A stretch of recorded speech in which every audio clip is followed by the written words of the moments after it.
you can sit inside.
Picking up his pictures, random dude just come up.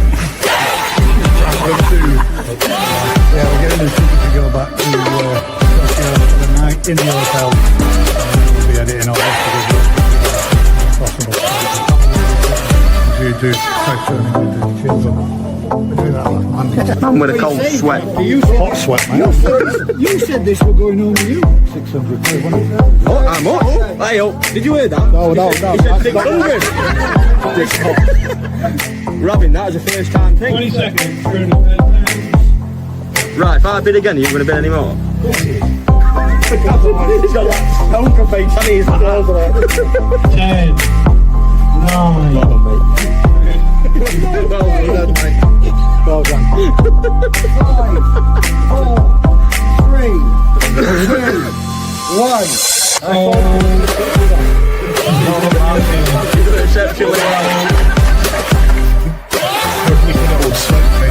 But then, do you not care?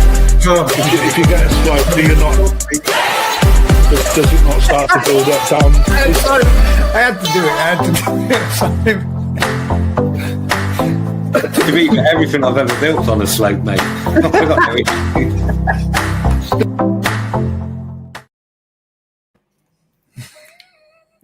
It doesn't. Oh, you're just there, aren't you? Just by the skin of his teeth. He managed to sneak in backstage, guys. And, no late charges. Good evening, all. Well, welcome to this week's GKP Thursday Night Live. And to Terrier's 1908, Konnichiwa. As he's just added in. Oh, Paul Windmill. I shall let you know now. We will allow it to go in, but it is a disqualification. It's had quite a fair few amount of people that have dropped in their fish from their dealers and purchases that they've made over the last 12 months or so that we can have a good look at them. It's quite a lot. In fact, there's some that you've added in that you got from him, which I thought was quite good. I didn't expect you to actually put one in that manner, but nice. You've got to do it, yeah. Yeah, wicked. We're all proper glad you did, mate. Just keep whacking these ones up because they're all coming in there fast and furious as well. Oh, yeah. Oh, sorry, missed that one. Coy and Cart family. Oh, Matt on time. Literally, mate. Just. Can I share it, Matt? Can I share your day's experience? My ink work. Lee Hadfield would be chuffed with it. That is true ink work to the form. This was what were you looking up? Its bottom? I got. How did it happen? Yeah. Have you seen it? It's weird, isn't it, how it happens? Somebody's been doing a little bit of sea fishing. I assume it's today, yeah. Yesterday afternoon. Yesterday afternoon, and this is what happened to him.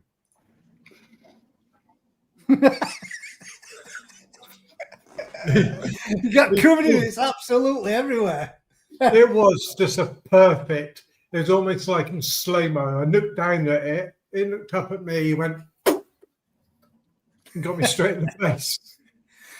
It sent me that first thing this morning saying, "Yeah, I got something to give you, something to giggle at." Oh, like, just got to traffic jam and I sat there and it pops up and I thought, "What's this? Something to have a giggle at?" So I pressed on it and I'm sat there. Everybody outside of me, traffic jam was about, what's up with that dickhead? Just sat there laughing at himself in Kaffa. But yeah, absolutely. Does it wash off? Yeah, we had 40 of them. Well, 39 to be precise. That was really good. 3 hours out there, 39 between two of us. Were you intending to fish for them then, yeah? Yeah, we went out for them from now until the second week of November. There's lots of them here. Well, there's lots around the whole of the UK. I've never ever caught one, ever. Yeah, it's not like catching a fish. They don't actually fight. They almost just like suck, hold on, and it's not even a tug of war. It's just your line goes heavy and bring them up and in your face. Anthony Shepard said I would have, but they're going to the koi show tomorrow, mate. That's understandable. And no doubt we're going to get to see him anyway. And way better to get them judged at an actual show than on this show. What are you saying? I'm just saying they know what they're talking about. True. We're not judging anyway. We're appreciating. Exactly. That's it. It's the difference. It's not a koi show. It's koi appreciation. Not assassination. It's appreciation. That's the one. That's the one. Good evening, Vince. And quick first question of the evening. Question for the panel. Will any of you be going to the All England Koi Show tomorrow? I will not. I'm not either. And there's a reason why. And I'm going to start off with what I were up to last weekend. Set 2 and ripped out the bathroom, put in a new bathroom, and to finish it off this weekend, I'm going to be putting my paneling up in the room, which I'm not looking forward to. I'm a bit... They're expensive panels, and I've only got 4 of them, and I need just 4 of them. And if I cut one up, I'm not looking forward to it. But instead of going with a tiled wall effect, I'm going with a panel wall effect, so that I'll have no actual pattern to match. It's like a modern art type, concrete type, colory, patterny, finish. It's marble. It's not marble, but it looks a bit that like type of finish, yeah. But we're going with one of them rather than having tiles on wall. So there'll be no grout lines, none of that to have to dick about with, and no more of that having to rake it all out every. So I will be sticking that up. Pictures would be easier, Gaz. It would be, but I ain't gonna. But yeah. Done it all.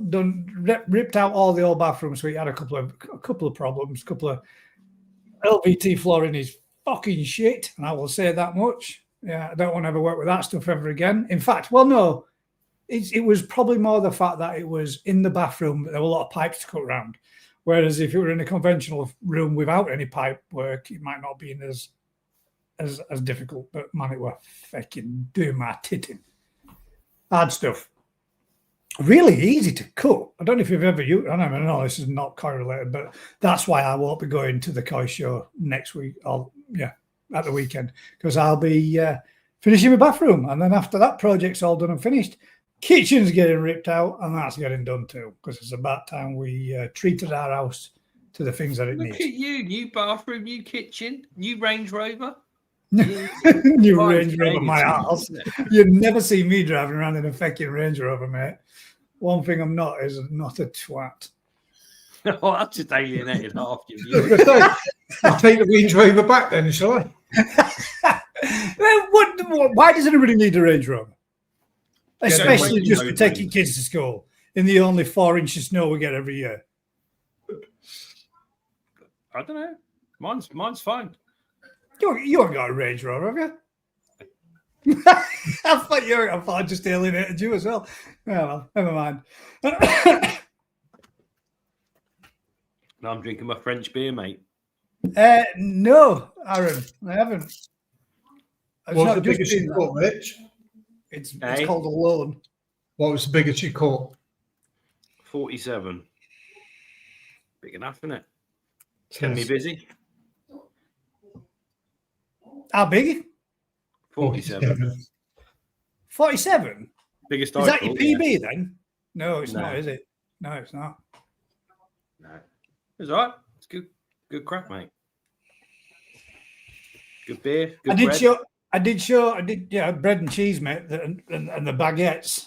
Did you get any of them on up like that? Did you actually catch on? Did I catch like one on a using, baguette? yeah, have you never used like floating bread crust or like that? Yeah, it's trouble. We were fishing at about 200 yards. Yeah, but some people use it as pop up, don't they? Because it sticks to your hook like a lump of concrete, doesn't it? So. Yeah. No, it's long range fishing and mostly at night. So are they gravel pits? Yeah. Yeah. And the crayfish are a nightmare. So anything they can eat, don't stay on for 2 minutes. Oh, look, Matt, look at this. Matt, Boxwell liner fitted a treat. Must have been the right size. Yeah, that's it. Measured right. That's obviously. Are you going, Matt? Are you going show her out? No. No.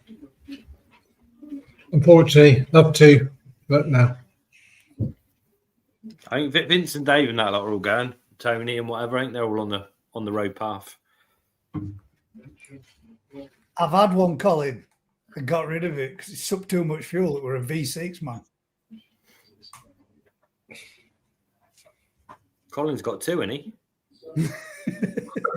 You're right, Gaz. The size of our potholes in Norfolk Range Rover ain't big enough. No, it's probably right. To be fair, that's actually that's the only real reason why everybody actually needs a Range Rover in the UK, for the state of us fecking roads, man, because they're knackered, aren't they? They are dropping in bits. Tonight's koi appreciation, just so everybody that doesn't know, you have got a little bit of chance between now and then if you want to add any, but there is maybe about 40 odd that's been entered, I think, something like that. There's 40 comments anyway. Is 20 fish if his videos aren't finished, so it might not be 40, but there's a fair good few. Is any fish that you've purchased in the last 12 months from any of us, i.e. New Forest Koi, Howie Koi Dorset, Perfect Aquatics, Exclusively Koi, or anybody else that you've purchased from, that you may have shown or you would like to show the progressive growth that you've had throughout this 12-month period. And the reason behind this is because I was quite impressed with the growth that I got this season or this year with the fish that I've got in an unheated pond. And there's been one or two. There's actually one I really like, mate. And it's from one of you guys. It's proper nice. It's got one really well. It's got a nice body to it. I like it so far anyway. But that is what we are going to be looking at this evening. Feel free if you wish if you want to drop them in to Gaz's Koi Pond Community on Facebook. You'll see the little post, which is a little video at the top of it with me telling you what it's all about. And feel free, bang them in there. And if anybody else wants to join as well, you feel free to do too as well. Pushing up to 1,100 and odd subscribers now for the community. It's growing steady but slow, but it's still growing. Steady's good. Topics. We have had a question where one gentleman asked us, and I think we might be, if there's anybody out there that has any more information and would like to come on and join us, just drop it in comments, and that'd be, because I really would like to see if there's anything new on the information wise. Where the hell is it? My channel. And it was to discuss the actual what's going on with the BKKS. If anybody else has got any more info on it, let's see. Could you talk about the BKKS and what might be happening? Craft to be the one, wouldn't he? They're waiting. Exactly, that's what I mean. There's something that we will go back to and discuss later on, but that would be a pretty decent topic. Matt Cognire says, I've sent before and after pictures to Matt how koi batch I got in July took a random 5 videos of their progresses. Only had them 2 or 3 months. Hope you enjoy. I'm on the fish. Thank you very much, mate. Appreciate it, bud. Hopefully you're going to share us them later on. I had a fly. Oh, George says emails to members were sent out yesterday. Didn't get mine. I didn't get mine. Right. I have to check this out just in case. Is your membership still valid, Gaz? Yeah, I've just got my new membership. Because mine ran out. 2 days before the show, so I couldn't rejoin. So that makes me. Oh. I know. So technically, I'm not a member. I'm assuming it is because they sent me a new card and they charged me for it again. So, not that I need it anymore. So, I get it for free now anyway, don't I? But it's still there as a moral support towards the club and everything that they're doing. Pool Ponds UK says evening all. Paul Hutchinson, I got my email yesterday about it. Ooh, right then. Well, maybe there is some more light to shed on that, and hopefully, fingers crossed, people know what's crack. Because I don't, because I didn't get mine as of yet. Yeah, mine's probably to a different email address. I can't get them all. And that's the one, Gaz. Cheaper to spruce up than move, mate. That's exactly it. I can't be asked, man. I can't be asked going to a bit of the trouble to do it all again and do everything, and it's taken. I just can't be asked. Now then, so that's something I do want to do, Susan, because at some point and at some stage I would like to upgrade my filter system. If we do stay here, and if we do make any more changes to the pond, I don't want to have something that's going to be quite as difficult as I get into my more senior years. So maybe going with something a little more easier. But yeah, get yourself a drum then. Well, that's what I'm thinking, mate. I mean, as a pond keeper, fish keeper, it's not as easy. And the reason why I say this is my dad's is now finding it a bit more difficult to do this kind of stuff. And obviously, with a more simpler setup, it's a lot easier to maintain a pond when some of it can be done for you as the systems that are available now compared to, the stuff, older type filtrations where it's more hands-on physical to do it. But you never know. Things might. But I do want to see about trying to get it done. And when we rip the kitchen out, Susan, I'll be lifting the floor to see if it's any way that I can possibly get it from the kitchen all the way underneath the house, crawlway, at the back, so I can tap outside to the back garden. So. Easy. I have no intention to go nowhere, mate. I'm 50. I don't want to be starting a fucking mortgage again. Can't be asked. You're not supposed to start it again. You're supposed to sell your house and pay off the next one. Oh yeah. Because I bought such a lovely house that I could make that much more money on. The thing is, though, to upsize here where I live, the houses that are new builds and all that kind of stuff, they're going for 750 grand, man. And that's just damned expensive. Get yourself a caravan in the back of Ryan's place. Now, see, there's an idea. It works. Save me a shit ton in travelling. That saved me 400 quid a month. Hey, my God. Here, our Tony's here. Go and show him a different spot from News Forest. I've just had like 65 messages sent through because he's just realised that it's actually Thursday night. Even though he doesn't forget to share a regular post on the Facebook group. But I'm going to give you a little plug, Tony, because I just had a quick flick through this, mate. And why the hell not? Because at the end of the day, it might not necessarily be koi related, but credit where credit's due. There's some nice photographs in there, mate. So let me see if I can quickly. In fact, sod it. I hope you don't mind, Tony. You shouldn't do. Really, you posted it in the group, so I'll stick it in there for you as well. If anybody's interested in looking at a bit of Tony Farmer or Coy's photography work, there is a little link to all the kind of stuff that he's been taking pictures of. And to be fair, some of them pretty damn nice. But well worth a nosy and have a look at. There's a whole lot of them. There's shit tons. Either that or he's just been ripping pictures off the internet, put them all into an album and claimed them as his. So. But there you go. There's a little bit of if you get fed up and want to look at some nice photos. Mr. Oxo, where were you? Where were you overnight when I was selling that little banger? I put in the group. Well, I saw. Can I get it? Can I get it off it? Shit, I can't. Damn it. Assault Ryan's pet. Have I can't believe you sold that. you seen it? I have shown it on here before, haven't I? That little pug, silvery. It actually got nicknamed the pug. But yeah, I managed to sell it. Somebody actually bought. It was a bit tongue in cheek. It was just a bit of a laugh and a bit of a giggle in the group because Kevin were putting loads of nice fish in, and I said like the grand finale fish. I'm going to sell this one, and I put it in for like $295 for a joke, and then it actually got sold. But yeah. The Shotgun Matsuba, yeah, that was the one. It's that's definitely, yeah. It's like a Gin Matsuba. It's a nisei, but it's only the same size as like your average nisei's head. Weird looking thing, but still kind of cute. Body, isn't it? Yeah, short body, definite proper short body. Doesn't even look like it's got a full length dorsal. It's weird. But yeah, that's why I was asking guys, because if you're going to rip in the kitchen apart, may as well try and tap into it. Yeah, 100%. I actually have the pipe work to do it. I already have the pipe work if I wanted to get it. It's just whether or not.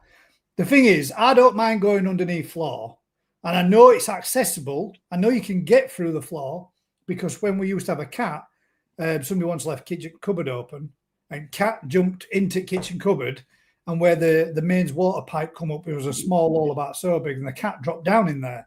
And when we were like, "Where's cat?" And you could hear mowing, and I could hear her in here. But we're like, "This is weird. I can hear cat in here, but she's not in here." And then I listened to the floor and realised that kitchen cupboard were open, and she jumped in and walked all the way under. So I'm hoping that if that is the case, and you can get through like that, that I might be able to do the same thing and get in there. Failing that, guys, just go and get yourself a cat and chuck it down the hole with the pipe attached to it and let him crawl through. That's the thing is, though, cat's gone. So not there anymore. It started under the floorboards. No, it didn't really. But yeah, I know there's a void in there, but I don't know if it's deep enough for a person to get in. So we will see. But it would be a good idea because it's one thing that does piss me off, and it's annoying when we've got kids here, or grandkids here, should I say, and it's annoying for me and my wife to have a nose pipe running through the house every time we want to, and I don't want to go through the house and then down the wall because it's too cold up here. If I put it out, on a pipe down outside at wall, it'll just freeze up and crack and burst every time. There's none of your neighbours got a pipe there then? No, none of us have got water back at all our water's to the front of the house. Bathrooms to the front, and the kitchen's obviously to the front. So there's no water supply to the backs of these houses at all. Anyway, that was a bit random, wasn't it? But yeah. Anyway, koi. Let's talk koi. I hear you've been doing some harvesting, Rick. That time of year, isn't it? Happy results? Pleased with? Yeah, we're just moving bigger stuff to create the space to get all the small stuff sorted. That's the fun bit. But yeah. Have you had any issues like you did last year with the predator attacks and stuff like that? I mean, I know you're going to get. It's inevitable you're going to get some, but you had quite a bad one last year, didn't you? There were quite a lot of fish got damaged with it all and everything. Yeah, it's starting and it will get worse. The cormorants and herons are homing in as the temperatures drop, and yeah, we'll keep them away as best we can while we get everything out. But everything that you've pulled out, or you've netted up, everything's good to go. There's only a couple of ponds that are vulnerable. So the quicker we get them out, the better. But it's not just a case of getting them out. You have the space to put them into. Yeah, put them out. So. Because how long does it actually take to sort of like, the long one where the lake is, the one that's where you got your lake to the left hand side. Well, no, if you were sat lake to the right of you, and then you've got the two ponds that are there to the left hand side with the road that goes down over top of it between them. That one's quite a long pond, isn't it? And I imagine you've got to drain that down somewhat so that you could actually then get to the fish corral into one bottom deepest area. How long does sort it of take 3 to days. drain down something that size? About 3 days, the big ones. So you got to knock the water down, net them, knock the water down a bit more, and then get the last out the bottom. But yes, it's kind of a 3-day process for each one of those. But we're not, we're nowhere near that yet. Let me do this. The other ones to do. Let me just go. Oh, I don't know if I can do it. I can. Sure I can. Maybe far. Guys, you got electricity shortage up there? Any what? Electricity shortage. Me? Got lights on. No. If I We put them can't on, see it. if I put them on there, you can't see me. You're blind. Well, you can. Let's do this. 1 second. I'm just gonna alter something for. Normally the screens are on, blaring. Yeah, it's normal because. There we go. Monetization's turned off. You shouldn't get any more adverts.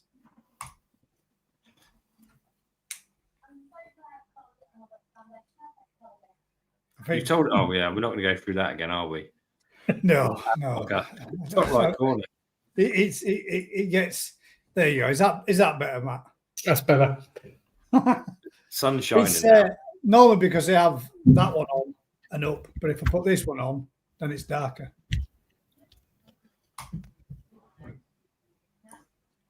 Looked better before. Right, I got a question for you two, or everybody. Everybody. So anybody can answer this one.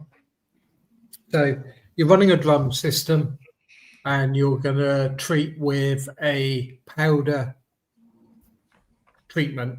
Say At the very beginning again, mate. I missed it. You say you've got a what? You're running a drum system. A drum system. Yeah. And you're going to treat with a powder-based medication for whatever. The first thing you do is put your drum on bypass. That doesn't sound like a question. That's a statement. We're coming to that. How many days do you need to keep it on bypass? And why? Depends on what you're treating with. For how long? Right. For what? Well, yeah, that's the thing, because if it's a 4 or 5 day treatment. But why do you need to? That's why my loaded question at the end. But why? Why do you need to bypass a drum 4 to 5 days? Because it'll pull the product out still, won't it? No. Yeah, that's my point. So, say you were treating with Fluke X, and for years I've always put it on bypass and kept it on bypass until I finish the treatment. Why can't you, after 3 days, which is the maximum amount of time that the carrier takes to dissolve into the water, why can't you put it back onto working status, but turn off your top up so you don't top up the water? You're not diluting, and you're not going to be taking it out because it's already diluted into the water. Am I right? Is the 3 days temperature related? Sure, it dissolves quicker when it's warmer. Well, what happens if you the warmer it is, that's where it comes from. So within 24 hours in the warm pond, it would be diluted. In a situation where it's cold water, it can take a maximum of 3 days. So why can't you keep it on bypass 3 days, and after the 3 days, get the filter working as it normally would do? Probably can. I don't know. I don't know. You tell me. No, I don't. No, it was my theory. Not my theory, my sort of conclusion. I was thinking, well, if it takes 3 days to dissolve into the water, why do we need to keep our drums? Only because it was a few weeks some ago. of them don't dissolve, though, do they? Well, it got to dissolve to work. Yeah, but they don't, though, do they? Right, I've got to take this off. How many times you tried dissolving fluke powders? Fluke treatment, and it just sits there and floats, and you pour it on your pond, and it floats on top of your pond for. Yeah, but not for 3 days. After 3 days, it's gone, isn't it? You wouldn't see that. They would have pulled it out. But why would they say it on a drum just to pull it out on a drum when a lot of people use filter floss, which is finer micron than drums? Who knows? I thought the damage was done by backy showers.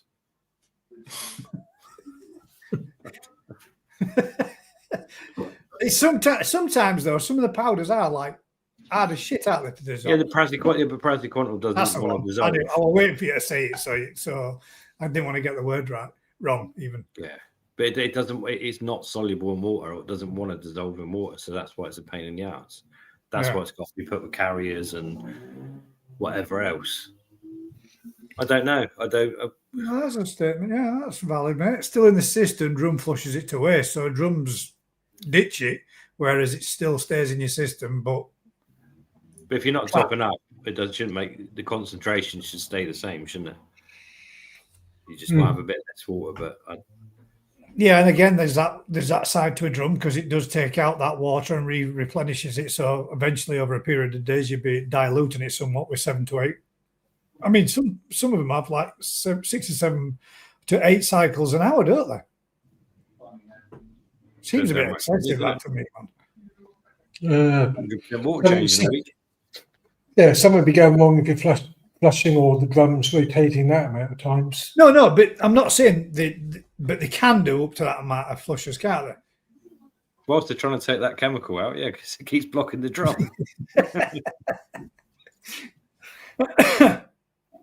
I think it's one of those situations, isn't it? Every pond, the micron screen you got, the size of the drum to the water volume, the temperature, they all vary, don't they? So it's erring on the side of caution.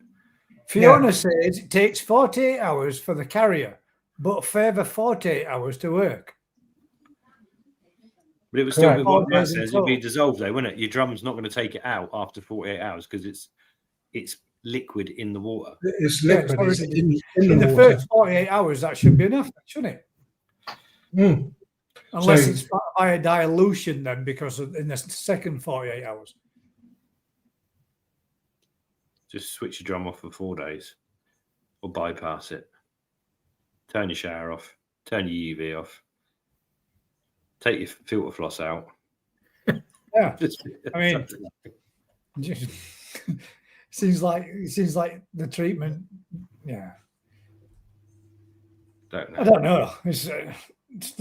That's one thing with parasites and treatments and what have you. There's so many different forms of different combinations of different stuff that you should do, and so many people have their own ideas of what you should do and do this and do that and do the other, and all of them seem like they all struggle in some way or shape or form to get rid of them in the first place.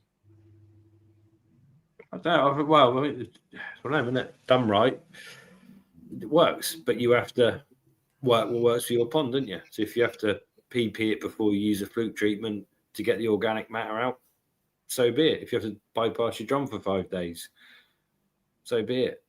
My only issue is you have to turn off a backy shower for 5 days.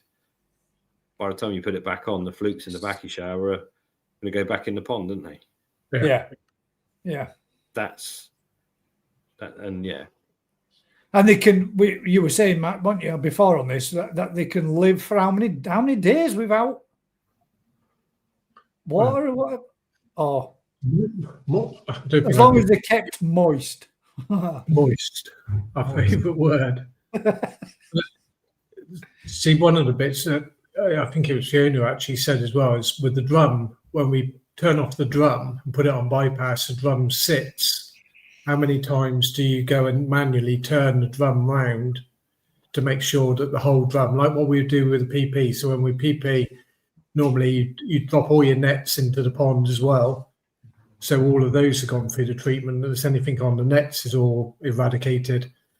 What I'm saying is just turning off the drum so the drum doesn't rotate, you're at risk then because the top third of the drum is moist but not getting a treatment. It's the best way to kill anything or everything is basically really is to dry it out, isn't it? Dry it out completely. But you obviously can't do that with your fish in the ponds because they don't like it. But the best way, if you had a backy shower, if you wanted to rid your backy shower of any parasite infestation, the best way to do that is to take out your media and dry it out completely so that it is literally bone dry. And then that would kill any parasites that were in there. If you could get that done and dried in 5 Handle minutes. your bacteria, you might as well just buy Well, new. yeah, you might be starting. You might be starting again, but that's literally with new pond syndrome, which would be a little bit more easier to tackle than a parasite infestation. But so on the backy shower, and I'm thinking of my pond here, you've obviously got your normal biological side, your K1 or whatever media. And additional to that, you've got a backy shower.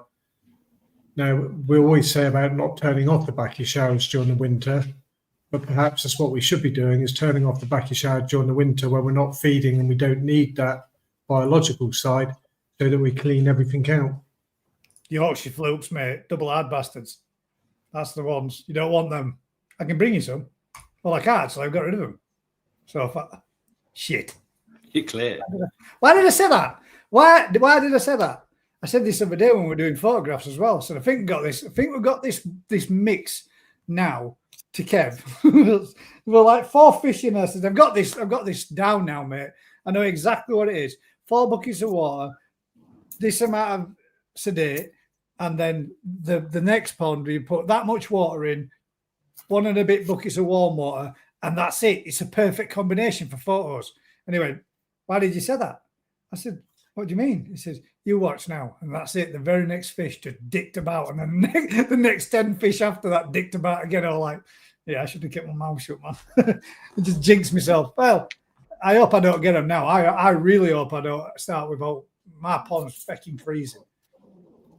11 degrees, dropped to we had a below minus overnight, a couple of nights ago. We've already gone below minus. It's dropping cold and quick up here. Below minus. It's summertime. Yeah, it's right. It's not summertime. It's autumn now, officially. Checks date. Yeah, it is. It's officially autumn. Mate. No. Certain areas in the UK last night dropped to -2. What, the Outer Hebrides? No. Marco did. And Glasgow.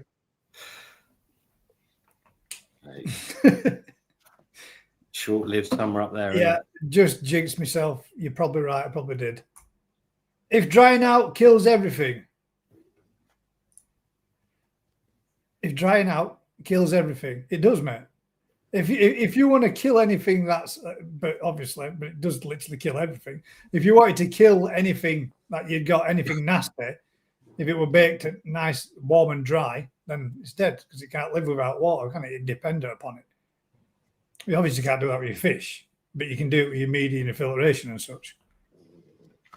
I said I was going to have a week.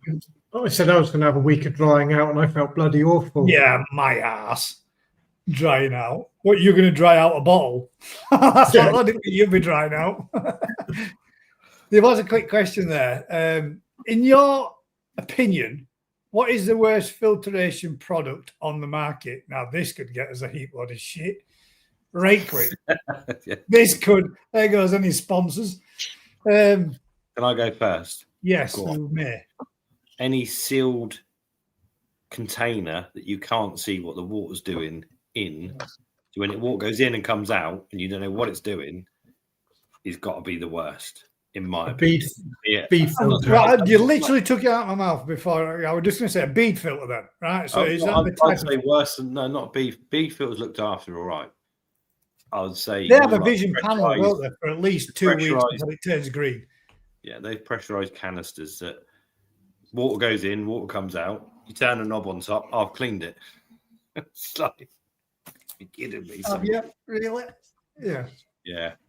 I get what they're for, but the amount of people that use them on koi ponds, and a lot of them if you look in it, you open it up, and it's just a solid mat of just gunk, and the water's just going up and down through the hollow tube of shit, which is gradually getting more and more narrower. Yeah, I think sponges and stuff can be brilliant in the right way, but when you put them in somewhere where you can't see them, human nature is But the water's going in and coming out. So it's getting clean. Yeah. Yeah, no. Yeah, they've got their place and looked after. They're great, but people don't. And the amount of ponds that Carl does pond jobs, and you just take the lid off, and it's just a dustbin of shit. Just solid. Just turn it out like that. It's just nonsense. Yeah, you got to be able to see what's going on. In my opinion. So do you think there's filtration products on the market that have a overhyped performance? Does that make sense? Again, sorry, we're reading Colin's comment. This is a twat. Overhyped performance. I think the problem is what. So like Oasis used to do their small drum with media and whatever, and it's guaranteed 20,000 litres water, clear, whatever. But when you question that, that's without fish.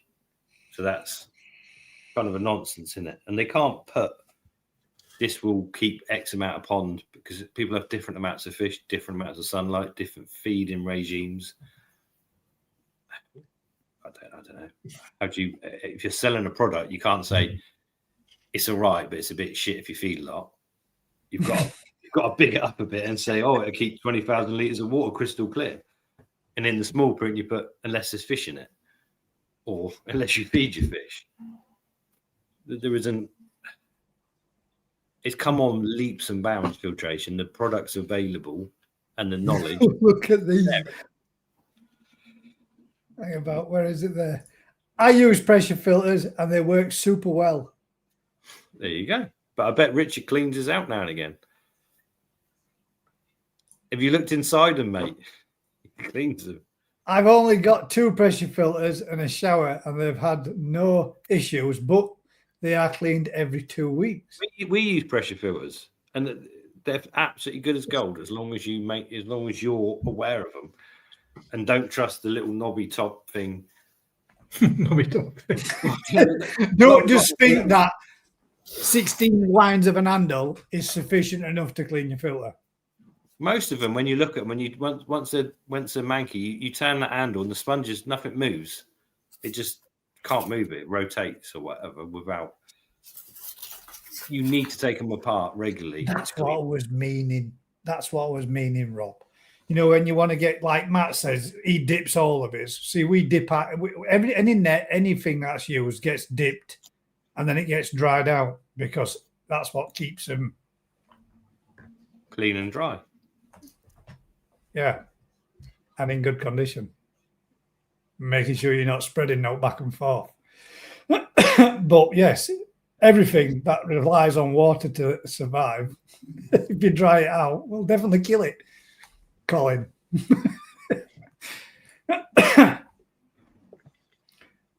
Sorry. Right. So after the death cans, as they've just now been named, cans of death, LOL. What would you say after that?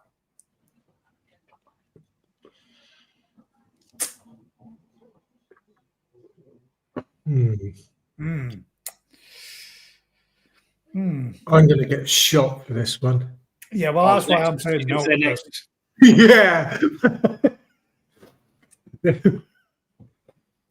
I do. That's why I asked the question of, is there anything that's not overhyped is probably the wrong word to use, but the Tempest. It's a clever little product, and it's smart how obviously you can do the drain down and all the rest of it. But is it worth that money?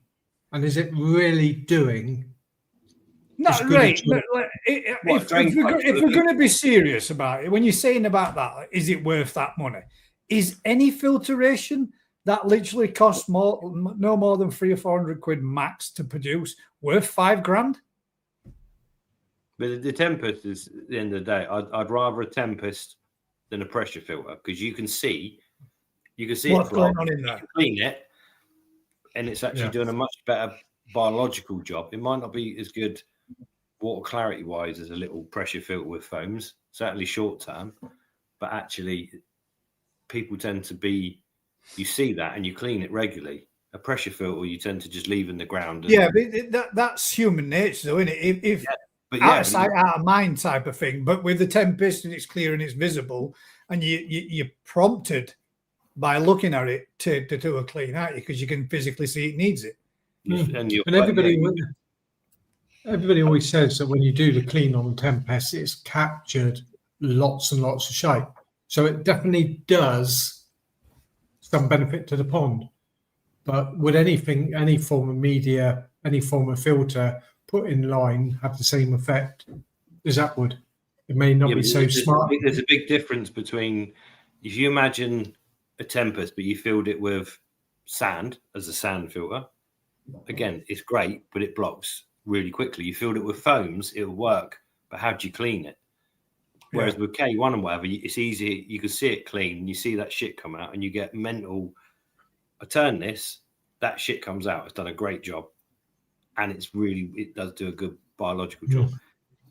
A 4-inch bit of pipe with 20 litres of media, how much is it really going to do? Well, it's not a standalone, though, is it? It's not a standalone filter, is it? It's more of an additional add-on. It's a some people call it a polisher, in a sense. Polisher. But the gaps between the K1 must be humongous compared to what would be between a sand filter or a drum or whatever. It's a different spec. Or a bit of filter floss on top. Bit of filter floss on top of your backy shower, and you go out there each day and replace and clean. Rob D says, I'm working on an automatic Tempest. I think it's one of those things. You physically see it do something, so it's good, isn't it? Whereas a pressure filter, you don't see the shit in the sponges, and if you don't open it and look in it, you don't really. It's a different concept, and actually, that Tempest, I think for what they are, they're great. More money than perhaps what you for a tube with some K1, but at the end of the day, you physically see it, you deal with it. It is what it is, isn't it? It's no different to a bead filter, but you can see it. If you make it bigger and make it a proper filter, which I think that's the same with the Nexus then as well, isn't it? Because the Nexus and the EasyPod, although they haven't got a vision window, they have a visual look down from the top where you can see it all gyrate up, and you can see all that muck and all that crap come out. You can see it all being gyrated together and separated from your media. Yeah, and I think that's, if you clean your filters once a week and see that crud come out, you think you're doing something positive. Well, you are doing something positive, but you physically see it. Yeah, you see it. So you don't in other types of filtration. You perhaps don't see that. Drums are great because they do it for you, and sometimes you check the outlet where the water's coming out and go, shit, that's a lot of crud. But there's a lot of modifications being made to drums now, isn't there? When they first initially came out, the waste chute and what have you, that waste chute now has individual jets on there to flush that chute out, because they were getting a lot of build-up of crap in there, and that were clinging into places where it weren't expected to, and causing bacterial issues. Yeah, I don't think it's causing bacterial issues. It's just waste sitting in there, and it falls. What we've always found is the waste sits on the trays and then ends up going back in, and you clean again, and your waste isn't always going out. It's ending up blocking the drum quicker, so it's doing more cleans than you perhaps want it to. But again, everything will be modified and improved upon. But yeah. I think my only bugbear is pressure filters. I think are great as long as you deal with them, but so many people buy them, plug them on, and don't look at them again until such time as there's a problem. And at that point, when you open that lid and you've just got a canister of dusty bin 321 shit stuff in it, it's not doing anything. Somebody's Mark Oxo says, new pond next year. I perhaps maybe shouldn't read this out in case she can hear it. in its own house. Can't wait for the missus to see the footings going. You're going to be in that padded room full time, mate. She is that now. You're in for it, bud. Susan says, I use a pressure filter on my small pond and quarantine tank. They work great for me. Yeah, on quarantine tanks and stuff, they're ideal, aren't they? Shorts out and work. You haven't got all the debris and from a normal pond where you've got dust blowing in, leaves, algae, blanket, all that stuff, as well as fish waste, ending up blocking your Well, a question to everybody in the audience now then, right? Do you consider going out there, maintaining your filters, cleaning them every week in, week out, year in, year out, part of your hobby? Or would you all, if you could afford, prefer to have a drum filter system that did it all for you, so you got less maintenance stuff to be involved in, so you could just sit back and watch and enjoy your fish more? Or do you consider the hands-on approach part of your hobby? Because I personally think it is. I think it is part of it. I think for me, I enjoy being out there. I enjoy having that, couple of hours doing pond, cleaning it all up, checking over fish, having a look at them, watching them feed a little bit, being out there doing a little bit, tidy garden up as I'm doing whatever job while filters are going over. I might be cutting lawn and then, doing that. I enjoy it being out there. Don't get me wrong. I could enjoy more of that time out there, sitting back and relaxing and watching the fish. That's your sales I would necessarily want to take it away. That's your sales bit to Marie. You can say, right, rather than me having to go out and clean all my filters, clean this, clean that, how would you like me to buy a drum filter which will allow me to come up and do the hoovering? She yeah, she'd turn around and say, "You're on your bike, son. Get out there and clean your filter." With different sort of people. Some people like buying a car just to drive, and other people buy a car and they like putting alloy wheels on, tinkering with the engine, hoovering it out, putting a bit of Shaz and Dave in the windscreen and whatever. You're talking about Colin now again. Colin's got a bit of that going on. But it's different, isn't it? Some people love a car and the bits you go with it, and some people get in a car, it's just A to B transport, isn't it? Yeah, I see a lot of people. I do enjoy cleaning my Nexus. Downside is when I go fishing for a few nights and the missus has to do it. I get right. I enjoy it as part of my learning and understanding water and chemistry. Would go to a drum in the future. See, I think it's more of a thing.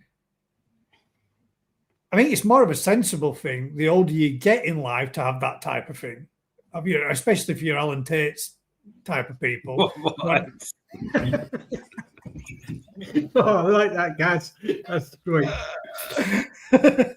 Offended my daughter. Offered my daughter a drum. She looked at me and said, happy with the Nexus and loves. See, there you go. See, so even Alan's daughter prefers the type of thing. But I guess now, Alan, at your age, in your senior years, a drum might be more appealing. I'm not saying you need one. I'm saying it may be more appealing. Obviously, it might. It's not as easy, is it? Like, let's face it. If you get to, how old's Alan? Like in his 80s? Getting to 70 or whatever, having like the back of my pond when it's up against the fence panel. I'm not going to be that comfortable with sneaking around there on that little tiny thin ledge to hold on to the fence still and grab the odd couple of leaves off the top of the pond. So there might come a time where I think, this koi keeping hobby and me just don't go hand in hand anymore as the pond is situated close to the fence. I know my dad looks at it. I mean, my dad turned around and said to me, Charles, go. Lake doesn't need a filter. That's true. That's true. We could all take a spot. There we go. Can make it a lake for retiree fish keepers. Stop. So you got to drain it and get them out. You know what I'm saying, though, don't you? It's not as easy, is it, to do stuff when you get older as what it is when you're younger. And you build stuff as you feel you're comfortable and capable of doing at the time of your age when you're doing it. But then it's like wallpapering your hallway. You won't think twice about it doing that 18, 19 foot drop by putting a plank against a ladder and and a ladder against your bulkhead and a plank on top step and standing on there and papering it. But as you got to like 75, you might think, shit, there's no way I'm going up there to do that. I'm a bit weary of heights now, that kind of thing. And it's the same one uses wallpaper anymore. What? Of course they do. Of course they do. But you know that kind of thing, right? For example, I'm really comfortable with heights. Heights don't bother me at all. And I won't think twice about getting my triple extension out, putting it up on roof, and just running up roof to go do something on my reed tile if I need it. I won't go get a cat ladder. I'd just skip up roof and do it. But I can pretty much guarantee you in another 10, 15, maybe 20 years, I won't be so comfortable in doing that. Same as, not being as comfortable as getting down on your hands and knees working in a pond in ground. See where makes more sense to have a pond above ground as you get older. What you how old are you? Gaz's OAP range. It's a fact, though, isn't it? As you get older, it gets more difficult. And shoelaces as well. Yeah, exactly. That and when if you put on a bit of that mid-drift, even just bending down to tie your shoelaces is a difficult thing to do. Isn't it, Matt? Slip-ons only. Gaz's slip-ons. So if you had a 20,000 litre new pond you were going to build. How many fucking litres? Not at his age. No way. I wouldn't do that. It's not a fucking drowned in it. 20,000 litre pond that you're going to build. Would you buy a Nexus 320, which would probably have to be for 20,000? Or would you spend £500 more to have a drum system? Nexus. Elastic laces. Would you? The trouble with drums, when they go wrong, if you don't understand them, you've got to deal with them. Something that's got no moving parts has got to be better. Yeah. I think I personally would go with that on that one, that Rick. A non-mechanical system to me seems far more easier to deal with. I mean, Vince, for example, how difficult was it to get a motor or wherever it was for his? Oh, because Matt wouldn't answer his phone.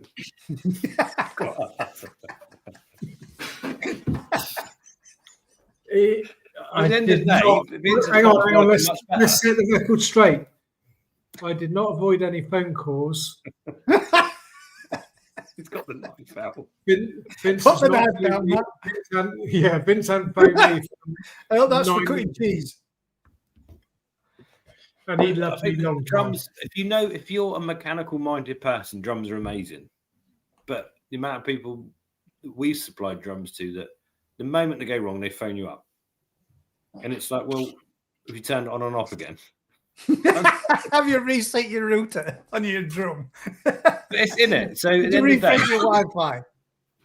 It's then they're super simple if you know what you're doing.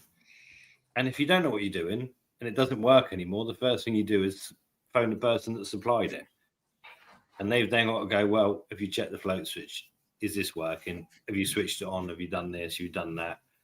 Whereas, something like a Nexus that just does what it does, doesn't it? It might not be as good, but it does what it does. Gaz put there, it also depends on how much time you have available. People have busy lives. Isn't that the idea of keeping koi? To slow things down so that you can sit back, cool, relax and enjoy? Who the hell does actually keep koi and sit back, and even when they are looking good, and chill? Because me. I can prove it to you too. Oh crap. Depends on your spare time. My Nexus is being cleaned every day at the moment. Some people haven't got that time. Every day, god damn. But that's the issue, isn't it? The trouble with like the Nexus, where you've got that cleaning process, is a pain. But it doesn't break down. Your bit that you were saying about understanding the drum is definitely the big one, because I know of a dealer that would swear blind and he had all 320s. He's between us, Rich, so you know who I'm talking about. He's got all Nexus in there, sales Nexus. They're the best thing that you can ever possibly have. Now he's swapped over to drums because he's got a better understanding of how they work. But doesn't a sieve do the same thing as a drum? Just a hell of a lot cheaper. No, Siv's miles away on the microns. There goes your sponsorship from anybody that produces sieves, guys. Just saying. Right. My issue with the sieves, obviously, they work until they back up and all that shit that's collected and not flushed out. But a sieve doesn't get hold of anywhere near the fines that a drum would get hold of. Depends on the screen size or whatever, doesn't it? But BKKS says my Nexus is being cleaned every 2 days. Annoying as what? You've only got 12 fish. How the hell are you cleaning that every 6 days? Nicky doing it as well. It's not even him. There's got to be clean. I think the least crowded temporary pool ever. Yeah. I think 500 grams of feed a day. It needs cleaning daily. Well, I suppose if you're banging in a lot of food, both of you, then might be the case of. There's probably better ways. The trouble with Nexus is the way they're designed. It works well, doesn't it? But there's probably better ways of dealing with it, isn't there? In my opinion. 26 degrees, loads of food here. I remember the day back when back in the day when Ryan used to say, "I'll never have a fucking eater on my pond. I'll never feed my fish like that." All for clicks and likes, eh? How much is a washing machine pump? Probably the same price as a fucking drum pump, no doubt. 300, 400, 500 quid. See? The Aqua 40 ones are a lot cheaper than that. The Oasis ones are a lot dearer than that, aren't they? Yeah. They're all they are a lot. The parts and bits and bats are expensive for them out there, and not always easy to obtain. I just think, like you're saying, mechanical. There's always that option of shit going wrong in this. Like a more modern a car you get, the more gadgets it's got in it, more likely things go fucking wrong with it, compared to back in day when if you go back to an older car that had carbs and plugs and points and all that kind of thing, they were far easier to mend yourself than what they are now with a more modern day thing where it has to be plugged into a local dealer's computer who wants to charge 150 quid just to do a diagnostic on it. Then there's your bill for everything else. So I think sticking simple makes it a bit more easier, less complicated, less things to go wrong, but more hands-on maintenance to do it yourself. So there's a bit of there's a plus but a minus to either of them, isn't there? The other ones you've got no maintenance to do, well, not none, but less maintenance to do, but you run the risk of something costly going or breaking down. And the others that are manual intensive labour involved in it, you've got stuff to do to maintain them and keep them as good as they are. So these swings and roundabouts from both, isn't there? It's a bit like the different qualities, brands of the drums. You can have drums that will tell you how many times it's flushing, how many litres of water going through the drum. Yeah. At the end of the day, what is the thing that actually does what the drum is meant to do? It's just a screen. So why do you need to know the ins and outs? It's squirting through. Yeah. Just so minimise it as much as you can. Is it not a gimmick? Yeah, exactly. It is a gimmick, but it's also, why would you have a car that tells you the temperature outside and all the rest of it? Well, you just got in the car, you know what temperature it was outside. My car don't need to tell me that. That's a safety thing. It's a safety feature on your Land Rovers and Range Rovers. They'll all have them. Land Rovers don't, I think. No, Land Rover. Land is a cool one. I like a Lander. But yeah, I just if there was a perfect filtration system, that would be the one everyone uses, isn't there? But there's not. There is. But that's what makes it all different as well, though, isn't it? It's what makes us, some people like to pick up those fish with pecks missing and, the ugly ones and feel sorry for ones and are not bothered what they particularly look like. They just enjoy keeping koi. But then there's other people that want a 40 grand fish in the pond at tosai. There's different levels of it, isn't there? Nothing wrong with buying fish or having a fish that's only got one pectoral. I'm not saying it wasn't a dig. That wasn't a dig. I'm just showing that the levels of extreme. Richard Perkins is very happy with it. Yes. No, I want to see that fish. We want to see it again. See what it's on tonight. This come from Howie Coy. Wow. I hope he has it. Moves in circles with one eye. No, that one's gone as well. We've all done it. Crafty sold one with one eye. Matt sold one with one. No, Matt gave one away with one fin. Buy a washing machine, run pond return through soap drawer. Loads of ways around it. At the end of the day, I think filtration you can make yourself, can't you? I prefer making it myself. Paul's got the right idea. What's hard about taking a couple of taps and going and having a beer while the next spoils and rinses and repeat? Nothing wrong with that, mate, at all. That's it. Until you're on holiday for 2 weeks and your missus has got to move that pipe to that pipe and turn that. And then all the K1s in your felt like a dig. Sorry. It's not a dig. I'm just saying. No, no digs at all. It's just generalizing. Some people like to give a home to special fish. Some people like to have very expensive fish. Some people prefer a simple filter system. Some people prefer ones with all the bells and whistles on that tell you exactly how many litres to the minute it's putting through your system. But I mean, like Lee Hadfield was saying on his video the other day, he wants to get everything connected to Wi-Fi so that when he's away from home, he can keep an eye on it. But that's all very well. What are you going to do? What are you going to do when you're not there? I mean, it's fantastic to let you know your filter's fucked and it's not on. Great. What do I do? I get the next flight home from Tenerife. Well, yeah. Or you've got somebody that can run around and do it, but they can't understand it because it's complicated as fuck and everything's connected to Wi-Fi and you didn't give them a debrief before you left. So there is some issues with it. I think there's a lot of stuff. What happens if your Wi-Fi goes down? What happens if your network provider just goes offline? Because your pond's not going to stop, though, is it? Yeah. You might not know the pH, but your pond's still running. It's all right. I think the simpler they are, the less trouble could be. But I do like tech and I do like gadgets. So if I had just one pond, I want all this. I want RO, I want ozone, I want the lot. If money was no object, I would have it. I'd like to see it all.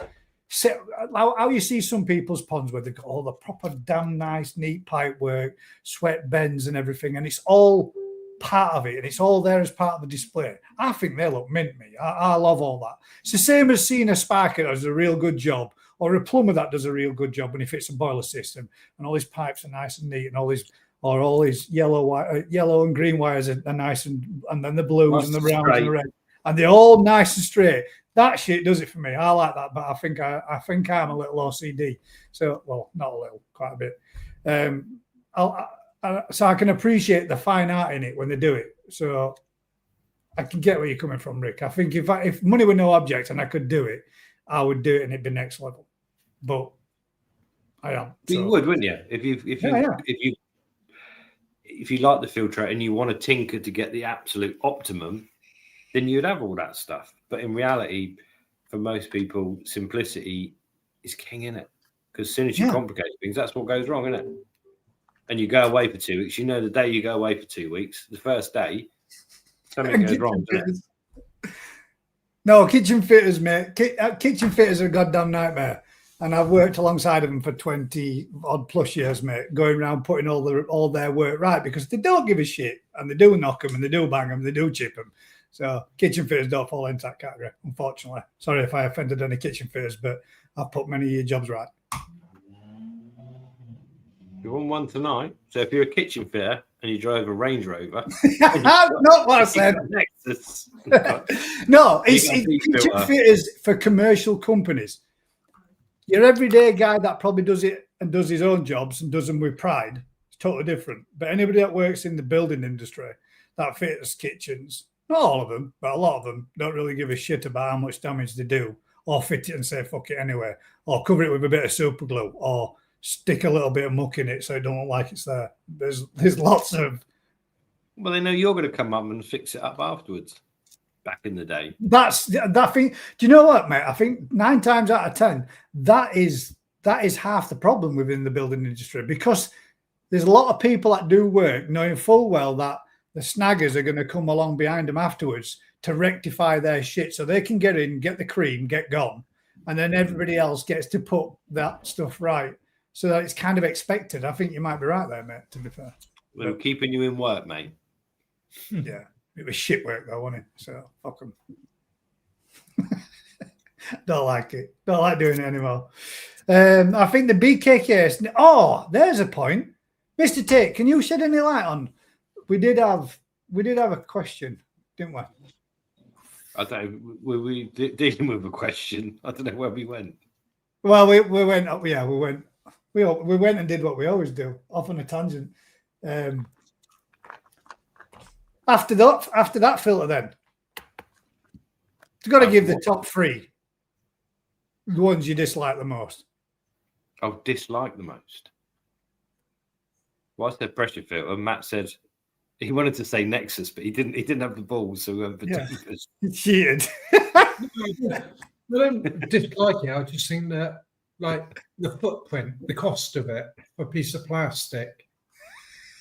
All filters are a piece of plastic. Have you seen this?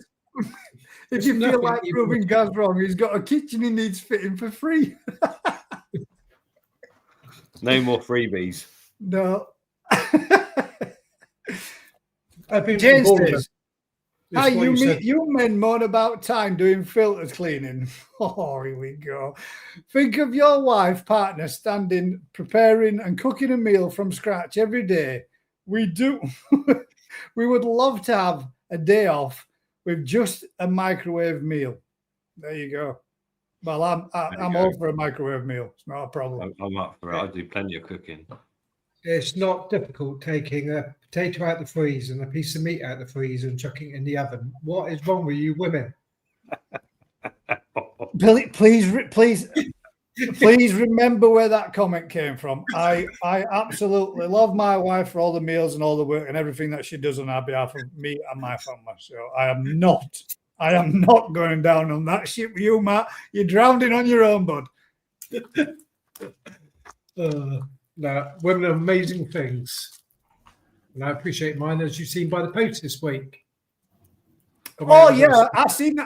Yeah, she appreciated the sneaky video you did as well, mate. Yeah, you're rotten bugger. She was carried away in the moment, singing a lovely song, enjoying a peaceful travelling to the supermarket, while Matt's sneaky recording her as she's singing. Dolly Parton. Dolly Parton. Dolly. What, working 9 to 5? Turn around and went, Ma! Yeah, it was.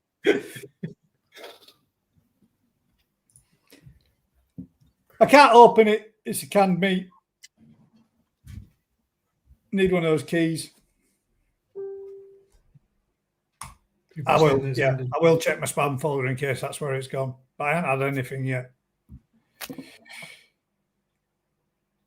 I'll check mine. Matt, there you go. Mark Oxo says, Matt, there's a spare seat in my padded room, mate. There you go. Bring a bottle. You'll have a glass of wine and you can have a bottle of rum in there. You can both bang your heads off at wall. That's like going fishing, that is. Just sit in the tent, pretending to go fishing. And I'm not reading that next one out. I'm not doing it. I'm not. That's not getting read out. You put it on the screen, don't have to read it. Yeah, I can do that. So Andrew gets in trouble when she cracks him right back at head. There you go. I'm not even going to laugh at that one.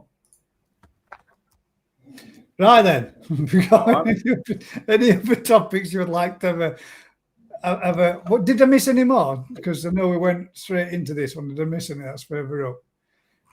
The bit with the. Let me see. Let me 1 second.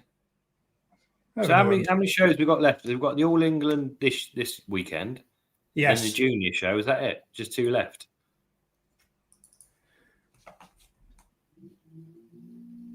I'm not. Yeah, the junior show. Yeah, because they've done. Nipping Coy's done theirs. Theirs has already been, hasn't it? The other one.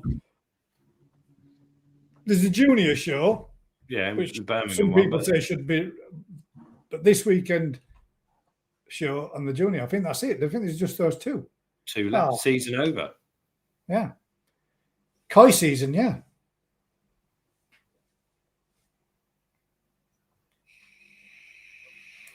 That's it then, guys. It's a wrap. Good night. And Matt's Have you had any shipments of tosai yet? No,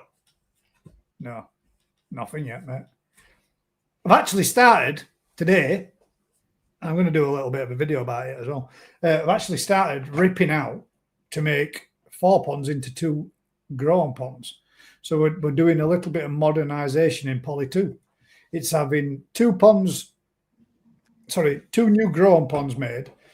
And we started stripping out all the filter systems off of it. We've got heating systems that need to be moved first.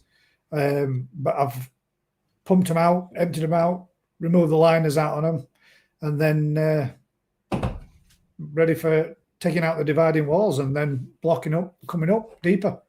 So, yeah, bit of change. Got to be done. Don't move forward, you move backwards. That's it. So when are the UK's tosai now being nisei then? Now, Don't go down that road, mate. I've been arguing about this for all. yes, then Koi Tubers Fest to finish the season. Yeah.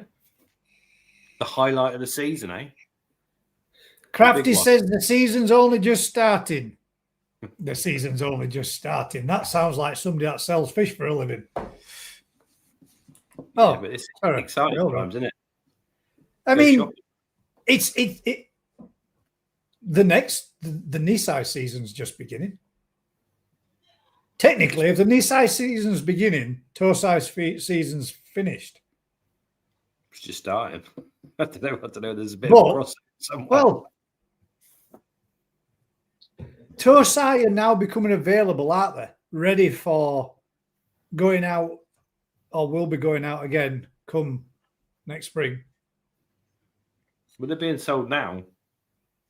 No. So we got tosai that are 5 months old and tosai that are 18 months old. Season's starting. Finally, I can feed my addiction. Fuck off. Finally. You've already been feeding it. You've already Ryan is been going to get all his Azakari fish and have a look at them all. Yeah. He should do a massive Azakari auction. Every fish he's got out there, sell, starting at £1 each. I mean, He's got right.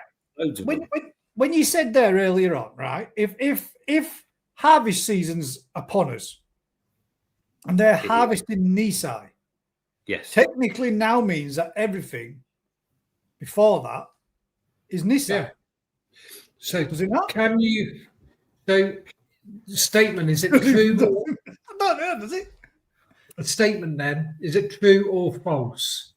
Jumbo tosai 25 cm. Well, that's false before you start, isn't it? That's not Yeah. jumbo. That's not jumbo for a young. My issue is the people are selling jumbo tosai now that are technically nisei, the same Chili. fish that are being harvested as nisei that are now 50 centimeters. So what you're saying is that jumbo tosai is really chibi nisei. Yeah. And actually saying I didn't invent the terms.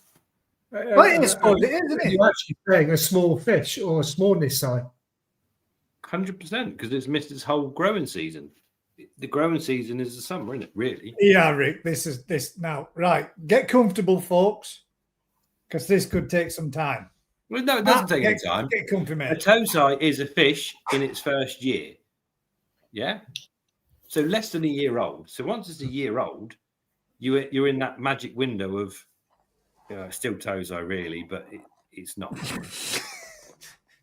But if you're a dealer buying fish as a tosai, by the time you're quarantined and dealt with it, now that it's a nisei, you don't want to sell it as nisei because it's tiny compared to the nisei you're about to go and buy out in Japan.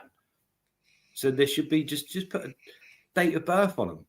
This is born in 2025. This is born in 2024. So is this statement correct then? 2024 tosai. No. How can it be? Why? Because it's 2025. It's now over a year old. So what you're saying is my 1-year-old child, who's actually 2, is still only a year old or whatever. So how would you people? The dealers aren't. This is brilliant. This topic. The dealers aren't. The thing is, it's not difficult. If you're a farm in Japan and you're now harvesting the fish you spawned last year, they're nisei, aren't they? You're going out there to buy nisei. They're harvesting nisei, but they are exactly the same fish that people in this country are still selling because they were bought as tosai and they're still selling them. That's where the crossover is. It's not a bad. It's just one of those things. The time it takes to ship, quarantine, do whatever. This summer is their second growing season. So the people like your fish you've grown. Ryan's grown some. He's held some. They're all the same age. Yeah. They were all born last year. The fish born this year that they're going to buy now are this season's tosai, and last season's tosai are nisei. I think we should just. I think on the 1st of September we should just draw a line, and every single fish born the year before is now nisei to save all of this.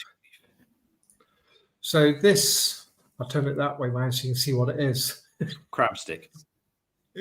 This 16 cm tosai has got the potential. Look at its shoulders. Look at the structure.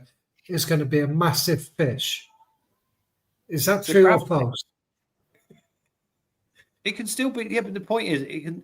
If you don't know how a fish is being kept and raised and whatever, then the body structure and the potential of the fish is still there, isn't it?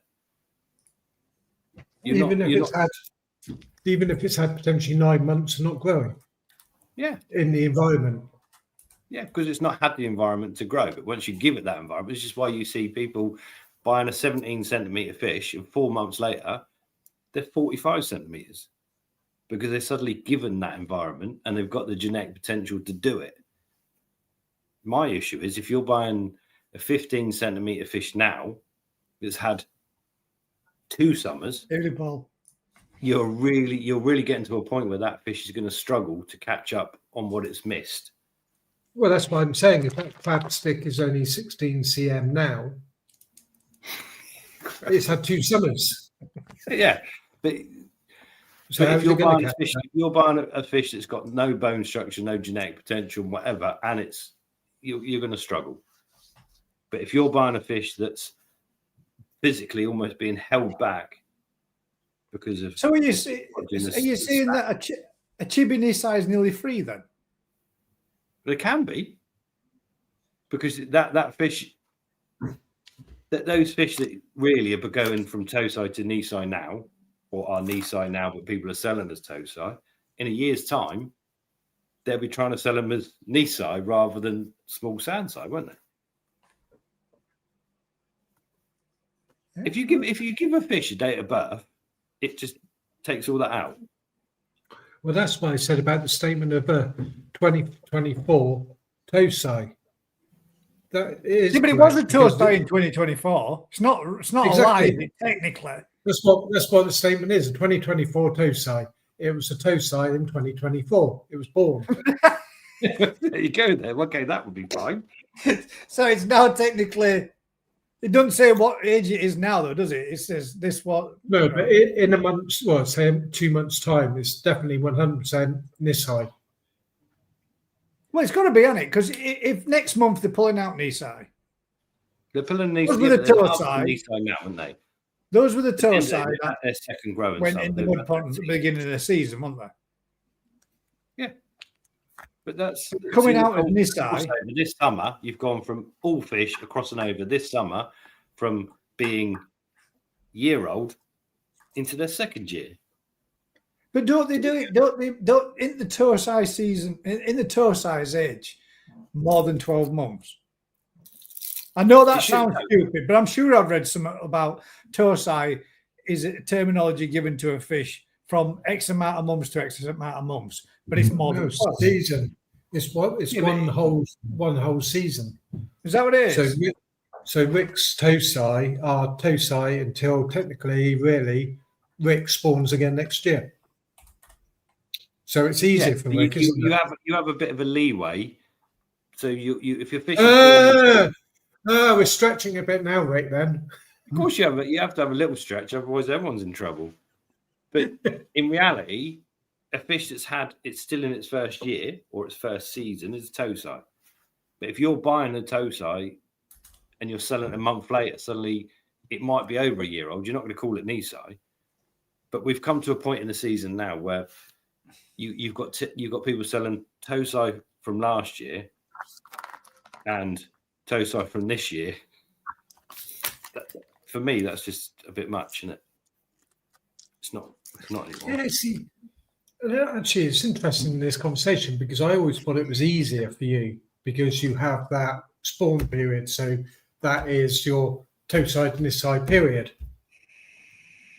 But then in July next year, when you're harvesting all your fish now out of your ponds, your 12, 14 cm fish next spring are going to be nisei. And that just doesn't sound right, does it? No. But that's the thing. There's a massive crossover between what you do with the fish. So the important thing people need to know is when it was born, how it's been raised. That's what I thought. I thought it were up to 16 months. I knew there were. I didn't want to say exactly what, but I'd read it was more than so many months. But here it says a tosai is defined by its age. It is a koi in its first year of life, born in the same breeding season. The term, which means first year, in Japanese signifies juvenile. Koi that has been harvested and is being sold to collectors and hobbyists, representing its birth to 1 year old stage, while the age primarily defining factors tosai are also characterized by their potential to grow into larger, more developed fish. But this is where the crossover comes. So at the end of the day, if you're selling fish that are 12 months old and you're buying them at 12 months old, but there's you're still going to be selling those fish by the time you've done whatever you're doing with them, be it deal or whatever. You've got to have a period. So you're not going to be harvesting those fish that have gone out to the end of the summer. So technically, if you're buying tosai, yes, up to 16 months is probably correct. But by now we're at 18 months and you've got a massive crossover. So I've got fish bred this year at nearly 30 centimeters and fish bred the year before at 20 centimeters. That's what you've been doing. They're completely, there's a whole year difference. So if someone asks me which fish will grow bigger, there's a big difference, isn't it? It's just being about transparent. When they're born, how they've been raised, how they've been held. Yeah. The jumbo 25 centimeter jumbo tosai now that was born last year is anything but jumbo. Yeah. And anything but tosai. Really, isn't it? It's That's mint. I'm getting pictures of nisei sent to me. That's nice. I don't know. It confuses people, and it doesn't need to. Japanese can use their terms, but all you need to do is if you've got a certificate, it tells you when it was born. Yeah. Or you can ask people, but people do get confused by it. This is a tosai. Actually, hang about. I better ask if I can even share that before I do. Don't do that. Not now.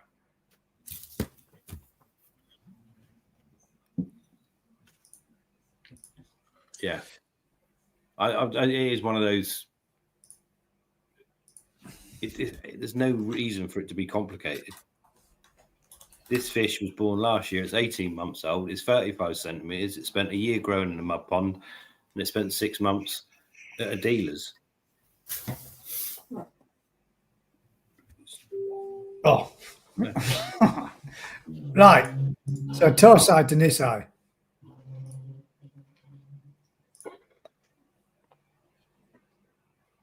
It does even get worse than that as well, because you've got a big breeding window as well nowadays, haven't you? No, that's true. There's a nice tosai. I see that. It's quite nice. And here it is now as a nice nisei. And that's a true tosai has been born this year. No, last year, because it's now nisei. Nisei. Well, it technically must have been, wasn't it? That's nice. Is pretty good, isn't it? That is pretty damn nice. It's almost as good as one of mine. Nearly as good. Not quite, but nearly as good, mate. That's a fish that's obviously a recently harvested fish. Yeah. And it's now being called nisei. That's what it says there, Rick. Recently harvested September. In Japanese, oh yeah, so I forgot you could read Japanese. As if you can read that, Matt. I can speak fluent. Matt is fluent in Japanese, mate. When we were out there, he only needs 15 rums and he can speak it fluent. I was going to say, you've heard me before to speak Japanese. Hello. Konnichiwa. Fancy one. It is a fancy one. That's nice, isn't it? That's a seriously good fish. But that's exactly so. That fish of that spawning will probably still being sold in this country as tosai. Yes. Yes. No. I believe so. Bill says Yamaguchi. One of the ones he's going to do on auction for 99p. All of his Azakari are going. No, I very much doubt it. Very nice, though. There's another one as well, but we ain't got to be a full one for that. I think the whole terms are just, it's kind of meaningless in some ways, isn't it? Because if you raise a fish, if you keep it in a high stock density shop, it's going to do nothing, is it? You stick it in a heating environment and feed it, it should be 10 times the size in a few months. Ooh, listen to this one. Ooh, this is get that knife back out again, Matt. And the question comes, tosai stroke nisei, do you trust your koi dealer, really? Mm. Yes, of course we do. I bought most of my fish from Matt, Gaz, Ryan, Crafty. At the end of the day, I don't get it, though. What does it matter? If you're buying a quality fish and they can tell you what farm it's coming from, and it's not difficult to see generally where they're coming from, because most people are out on YouTube and you can see what they're doing and buying. Whether they term it tosai or nisei, it's kind of irrelevant, isn't it? It's irrelevant. This is when you know you've got a problem, isn't it? This is when you know you've got a problem. That statement right there. I can't remember buying that shower. It must be mine then. Well, I didn't think it was a shower. Oh, let me. This one. And that's probably where the show scene is spot on, because age doesn't matter, does it? It's all about size. It's about the size and size and quality, finishing of the fish, isn't it? Yeah. There you go. So that was harvested 2025 September. Spot on. Oh shit! And he doesn't remember buying that shower. But what did it look like before that? We don't know. A very small tosai. But that is super. Yes, all right. That's nice. Yeah, you know you've got problems when you don't remember buying something that looks that nice. He's got problems. He just buys, doesn't he? Well, that's his job, isn't it? Are we doing some looking at anyway? Or we can guess how old they are. I think a lot of people have koi in their ponds that are 1 to 2 years older, than they think. If they bought without a breeder's cert, without birth dates on it, no, I suppose that's probably a fair, maybe a 1 year older than what they thought they were. I suppose that's probably a fair statement, mate. But even the certs, the fish is not. I don't. Yeah, I don't. To me, right. This is a topic for me. Right, we're going to have this one, and then we'll go to koi appreciation. What is it about the big? I mean, years and years ago, when a breeder's certification used to come, and you get your piece of paper that went with your said fish. There you go. You got your cert that tells you a prestigious breeder breeds a fish that he deemed worthy enough to stick a certificate to. And everybody thought that was more expensive fish, more difficult to get hold of. Now you can get certs for a lot of fish, can't you? They become readily available from a lot of places. Now, why is it that someone looks at a fish and thinks, I really like that. I like that fish. Does it come with a cert? What difference does it make if it does or doesn't? Because it's just proof that it came from that breeder from a particular parent set at a particular time when it was born, and it was a particular size when it was born. How does it prove it? How does it prove it? Well, it doesn't. But you'd hope that someone hasn't gone that far to put a fake. I mean, I know they're going now to the other side of the scale and doing chips in them, aren't they? So they put a chip in them when they're born. When they get to a tosai, and then they can chip them and they can progress that. And then they've got that detail by scanning the fish to see when it was, blah, blah, blah, blah. And they're changing it up a little bit by using that as opposed to an identification, same as what a certificate was. But what's the big deal about a cert? If you like that fish, regardless to whether or not it's got a piece of paper that says when, where, and why, does it make a difference? To some people, they won't buy it if it doesn't have a cert. On every occasion this year that I've given out a cert, the people that wanted a cert have said that it will be their first fish they've bought with a cert. I bought one with a cert. It's a bag of shit. I bought one before with a cert. How's that any different to pedigree dogs and all? It's just a way of tracking stuff. I mean. Don't think I am, because I'm not. I'm not slagging off the fish that I bought with a cert, and I'm not slagging off the person that it came from in any way, shape, or form. Because this thing, it happens. Fish, even with a cert, I bought pedigree dogs with pedigrees and spent a lot of fucking money on them. And they've died within 3 years of a cancer, riddled with it, hip dysplasia, knee dysplasia. And that should have never have been in that line of that dog that I bought or purchased. But it happens. That's nature, isn't it? These things happen. I've bought things without certs that have lived or without any, pedigree or anything like that. That have been fantastic pets and lived healthy, long lives and not had a single thing go wrong with them. Yeah. But it's traceability. And if you're someone that wants a particular trait in a fish, if you want that insane, deep quality belly and body structure that comes with a certain bloodline, then to buy a fish from a breeder that uses that bloodline and it says this parent is used to produce this fish, you've got a much higher percentage chance of having a fish that does what you wanted to do. That's the only reason you should really be having certificates. And the whole point of, if you're a breeder and you spend £250,000 on a parent that is absolute top drawer of that bloodline, and those offspring potentially going to show that, then that's something you can use as an advertising tool. Here's the parent, here's the grandparent, this is the bloodline. This might do what you want it to do.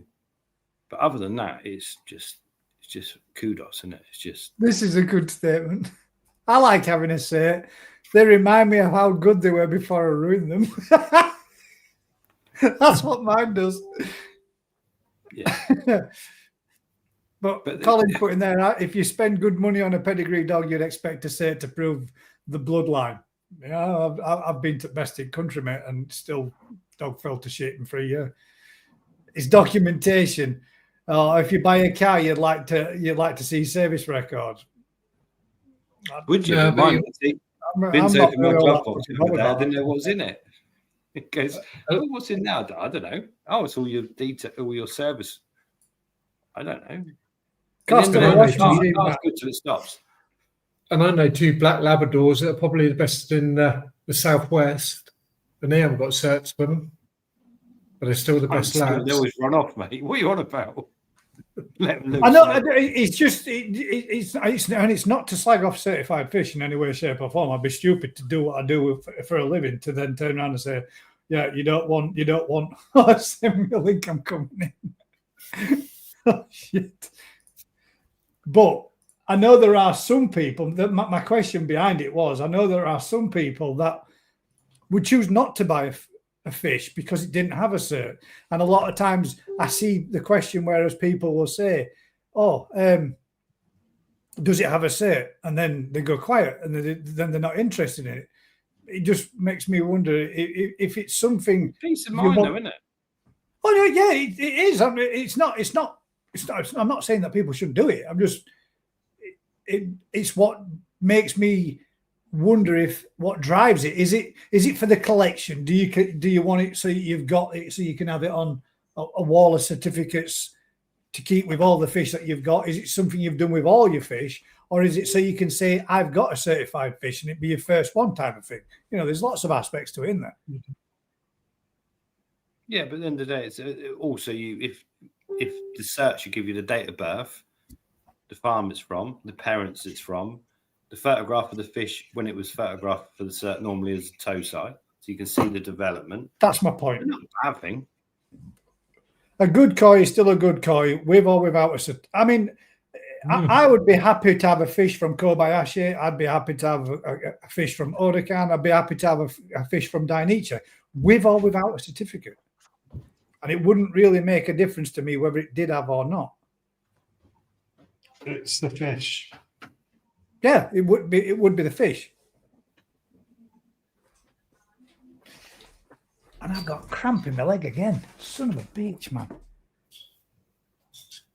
So, guys, does one breeder, if he wants to have in his mix Hitsuri, and he hasn't got the brood stock for the Hitsuri, would he go and buy youngsters fry from Shinoda to go into his mix? Would it? Yeah. I probably wouldn't have thought young fry. Maybe older fish as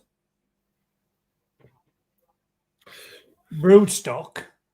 Would you not think? Rather than, I mean, what happens? I suppose if he bought fry, he could have more of a chance of getting more better fish if he bought fry. But there could also be the opportunity that he'd end up with nothing from it that were any good. You'd think that I would have personally thought that they would probably go with buying brood stock from a bloodline and doing it that way. But then, I don't know, mate. That'd be one that. So then, when that might be able to tell us. So when that farm then harvests his ponds and pulls out some of his tosai that he's reared on over the summer and then sells them, are they being sold as his fish or the fish where he got them from?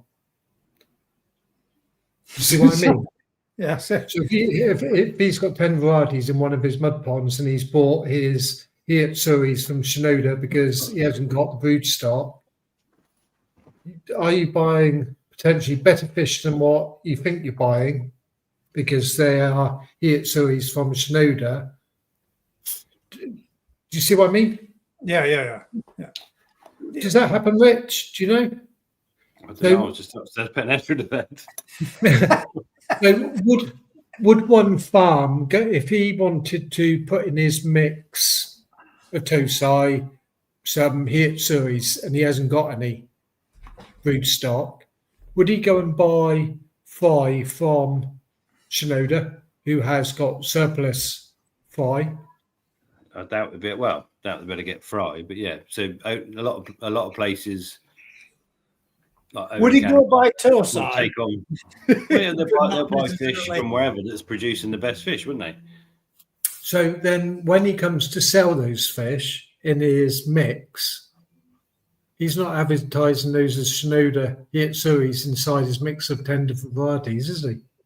No, but that's the difference. So someone like Odokan would buy fish from wherever, and they'd be sold as whatever. Very few breeders you wouldn't be buying fry from another breeder, but you have breeders that will work together, like Kaze and Aoki used to do with their. So they'd mix. They got ponds and they'd mix fry and whatever, and work together. That's just making.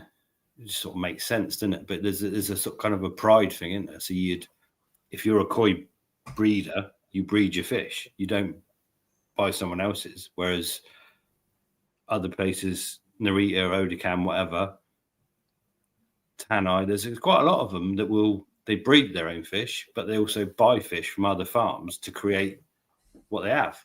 Yeah. Yes, they do. So there you go. But Tanaka's purchased tosai from Izamiya for the last few years and sells them as his own, but states there as Izamiya just raised by him. Thank you, Ryan. It kind of makes sense, doesn't it? So I did send you the link, by the way. Yeah, they've got that. Generally, they've got their own channels, haven't they? They've got their own what they're trying to do. It's a bit like going to Turkey and buying a Rolex and telling your pals it's real. And Bill says, you say my Rolex isn't real, Colin. I won't buy a Rolex, Col. They all do the same thing, don't they? Just tell time. Yeah, but it's a different time, though, isn't it? It's a different time. Yeah, it's more precise. And it looks better. Yeah, looks better. Little shit loads better. But yeah, it'd be the same as here, wouldn't it? You'd have different people that do and say different things. You can have fry sent from Japan to Vietnam and be grown on. At what point are they that farm's fry? At what point are they bred and raised in Vietnam? Who knows? But I mean, what's the difference between us as dealers going out there picking up fish from all these dealers and bringing them back and selling them to people, saying they're from who they're from? It's just the same, isn't it? Really, as a Japanese breeder doing it, he's buying stuff from one breeder, raising them on himself and selling them with that title to it as well. Just same, really, isn't it? If we went over, I think generally you've got breeders out there that do their stuff and follow their path, and then you've got dealers out there that might breed some and sell some and do whatever. But at the end of the day, doesn't he? He goes and buys a lot of different breeders, and it brings them on.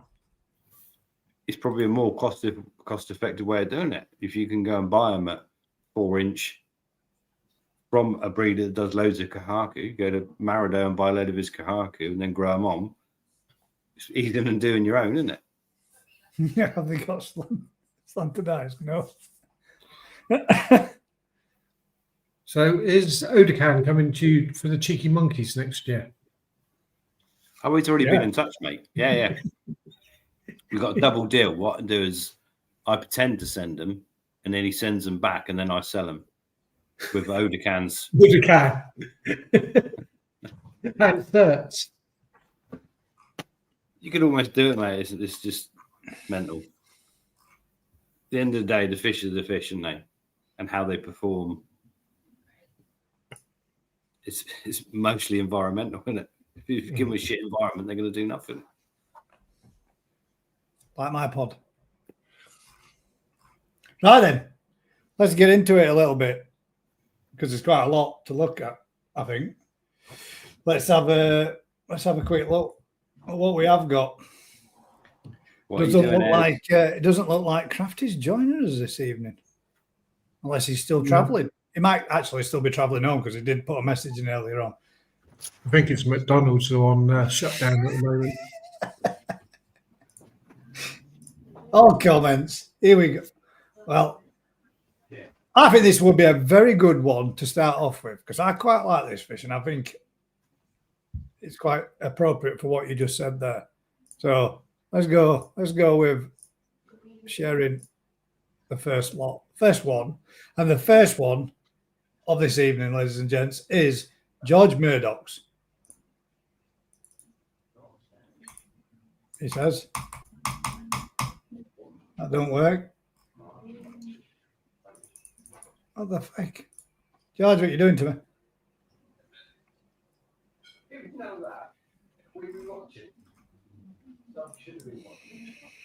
That's an angry face that was. That's an angry person. I thought about redoing video because I thought you look right miserable bastard there, guys.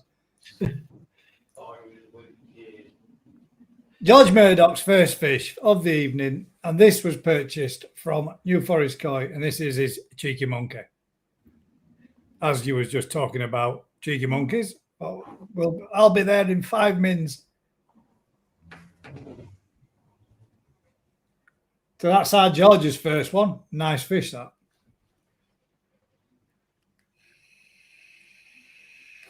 And he's going to miss it, is our Rick. He's gone, oh, there's the old... What you failed to do there, George, is to put your brolly up to make sure that we could see it. That's got lovely scales on it, hasn't it? It has, hasn't it? It's got nice scalation. It's got some nice gin. It's got a nice body profile too. Nice fish, that, George.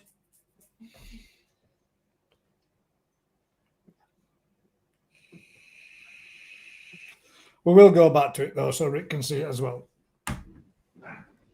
But that's a nice fish.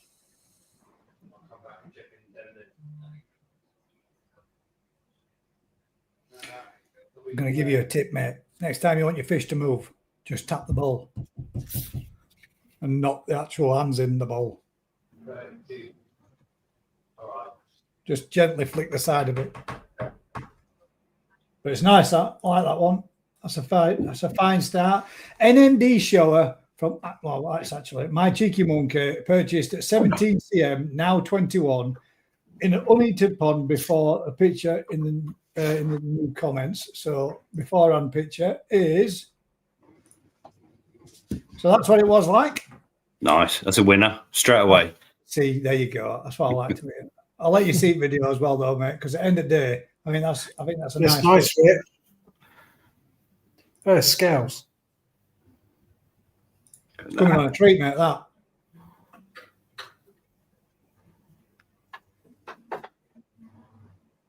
We won't tell you how much you paid for it.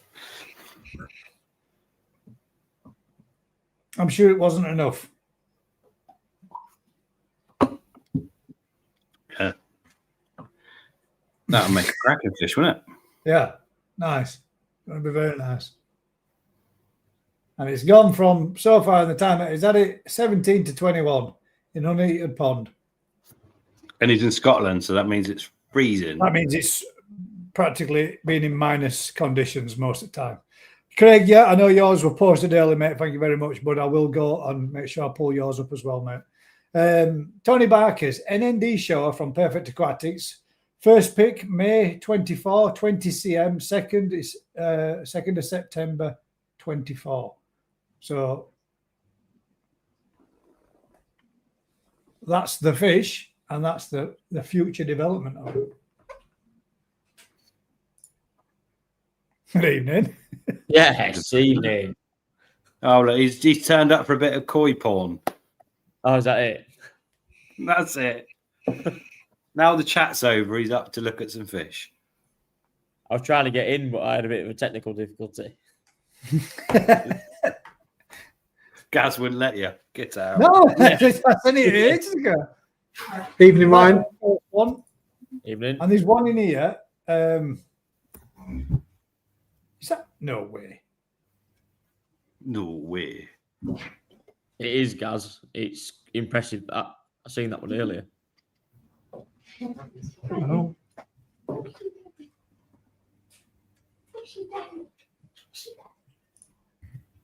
I didn't think that was the same fish when I looked at it earlier on. So we've got from this. That's a sprat, isn't it? So thank you. Yeah, little AI Garomo, 18 cm, July 24, and it's become this little. Well, it's not little anymore. That's done right, isn't it? I found one today. And don't tell this guy that I work for, but I've found a Gromo today, and it's getting whipped in growing on pond because I like it a lot. It's got a lovely little Imazume. Is that right? Is a Zume pattern? The lightning bolt. I've not seen the fish. The lightning bolt thing. When it's classed as is a Zume in it? Is that what it's called? That's nice. That's great. That's grown a proper chunk, isn't it? Yeah. Yeah.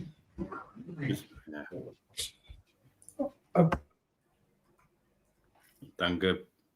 Yeah, very well. That right then. This is from Sakai Sanke, 28 cm when purchased. Benny thickening nicely. Sumi coming in all the right places. Second picture, now 35 cm, great growth and more to come. Thanks to Exclusive with Koi. So that's the before picture, and we've got the look at that afterwards. That's nice as well. Done right, isn't it? Now it's 35 cm.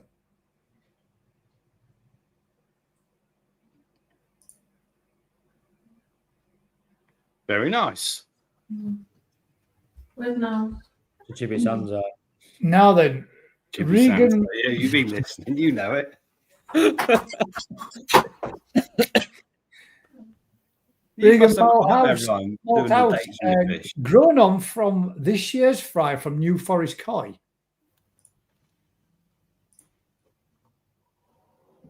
That's nice. Yeah, from a frylet. Look at that. That was. From your fry, mate. Right. I didn't mean how that sounded. Did you keep all good ones, Rick, or did you sell them all? I give them away, mate. If they're looking good, I just give them away. That's a nice Asagi, that, mate. That's sweet. No, it is. Very nice. So grown on from about 4 or 5 cm into that little beauty. So we might see, right? We might see the mum to that in a minute. Because I think I've loaded up the mum. Really? Is that the mother to him? No, not that.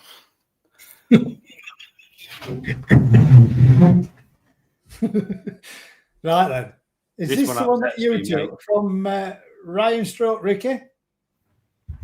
This is one of your brother's auctions a couple of years ago, and I tried to buy it. Oh, is this the one? Tony Barker outbid me, and I thought I like that. And it turned into this. And he's been doing amazing with it ever since. And I'll let you have these little comments underneath as well because it's worth it.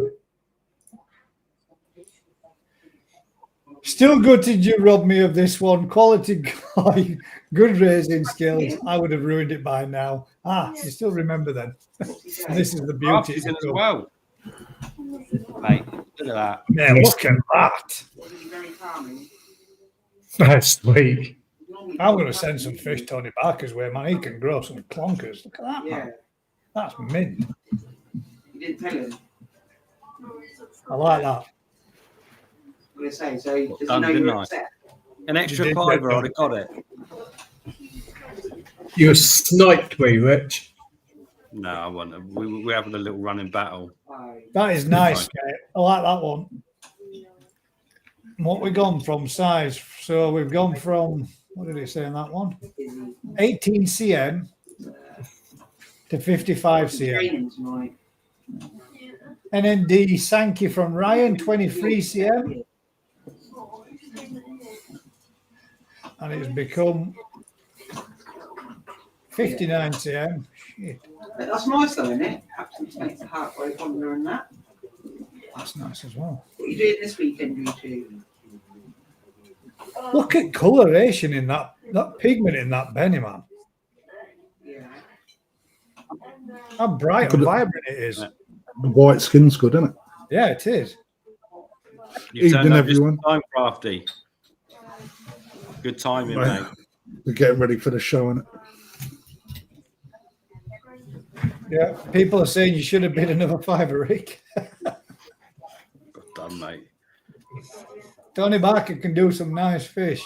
New Forest Koi, 2 from Perfect Aquatics. Now, this is 2 that Rick bought from Perfect aquatics. So yeah, they've grown now. Well, they did grow, but that asagi there is the female to the one we just saw the fry. No, I'm just thinking on Home Alone, you see. That makes sense. Produces some nice fry, mate, doesn't it? It's Fucking got it dirt cheap as well. got to win some, haven't you? And is this one from the growing show then? This is, yeah, from the little 18 centimetre DK line ones. But I haven't got Come on, a pictures treat. before. I didn't know we're doing before and afters. Yeah, It's all right. Oh, And now he coys. yeah. And Ryan. I haven't got an after yet, Ryan. He'll have to wait till he gets out there. oh, is that the one in Nishina? Yeah, that'll be all right. That's nice, isn't it? Is that you've got Azakara? Yeah. What years? Or Yeah. over here? Ryan's going to look after it for me. Now, this is the one I was talking about. I mean, we'll show it, but we haven't got. This is Deutz Metallic Chiba Aragoke 26 cm breeder Ikarashi Toshinobu, supplied by exclusively Koi. And this is the way you get disqualified, mate. Growing on by Lee Hadfield. Not because it's Lee Hadfield, it's because you haven't grown it on and you haven't got that growth into it. Because Mr. Hadfield could just throw stuff at it. So I did leave him a cheeky little message saying, nice try. But that is the fish that is seen prior to it going. We don't know how big it is yet. I imagine it's lots bigger. Yeah, But he will be there. You bloody monster by now.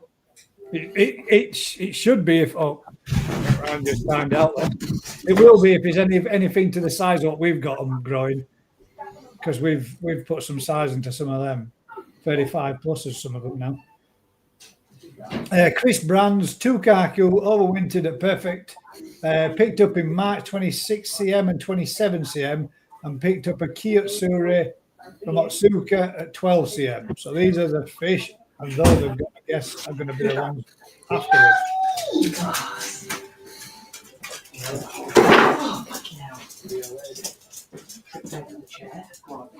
So these are beforehand. Yeah. You have to put some money in the meter, Ryan. Is it a 50p Hey. one? Laptop's getting locked out window in a minute. Straight out. Eeks. Full of nisei porn, that's what it is. Load it right down. Proper. And these is the grow on difference. Made that. You want in Neck carrot? and shoulders on that thing. Bit short, and that's looking good though. Wow. Massive. Fucking stonking. How's your bum? Like that one. That's nice. That That's colour. good. Yeah. Yeah.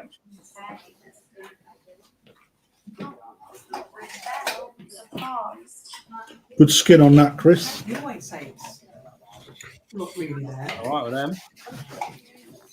Fucking That girthy would on be front. powerlifting, isn't it? Some bulk up front on that, isn't there?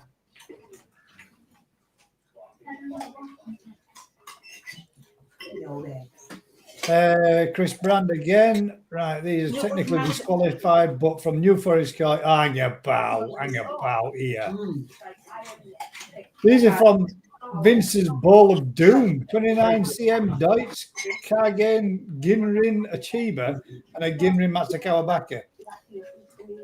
So these So these are robbed for free. were robbed for free, and look what they become. Egg on toast. Yes.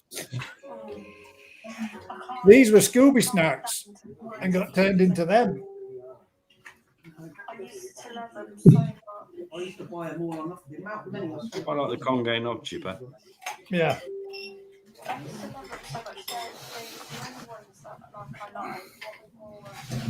Chris likes to be a bit of a hand model, doesn't he? You've got to show his tattoos off. He likes to handle his fish. Yeah. The Gimrin's nice on it, isn't it? Now this one, look. I think That's Nice, Vince that. stealing my fish again, isn't it? The bowl of doom. Bowl of Doom producers. Right, that's good. I like Two that. good bowls of Doom. Minimise. You got damn thing. Oh. I'm just sneaky there. We've got a little sneaky. Colin Holland. Tanaka, 44 cm from Perfect Aquatics. That's a nice zipper. Good shishiri, that, isn't it? Yeah, it is. Yeah. It's very good. Is that your finger there, Crafty? That was a finger, though. It's a shishiri. Now the effect. That blagged me head then for a minute because we were looking at the floor above the bowl, like the bowl. How the hell's that fish managing to stay in that bowl laid on its side? That's just for the moment that won't work, but I can't go back. It's good to see that next year, Cole, that, mate. It's been in your pond, a bit of grub down its neck. Shinoda, 50 cm 2-year-old. Oh, hang about. Do we have a beforehand there? Or is this a... It's now after 3 months. The thing. Yeah, with this stuff, and you go, look at zipper on this. Mint. He's fucking mint, mate. That zipper's mint. Filled out a bit. It's already started to get a bit of body on it. Body up on it. Start to put some bulk on it. Colin, you're right. You do need all that brass you've got, mate. Buy a new fucking ball. Tape measure's wearing away. And a bit of water in there as well. Stop Yeah, it a bit of side, water, mate. rolling on its side. Or a new tape measure. Stuck Is over it have a top. go at Colin night, is it? No, he's a good lad. He's No, he like, said it himself. He said it himself last week. I'm gonna have to buy a new ball. It looks like a stretcher. It's one of those foldable ones, isn't it? They're pretty good. So you know the 50 cm 2-year-old? This was from last season. Banger.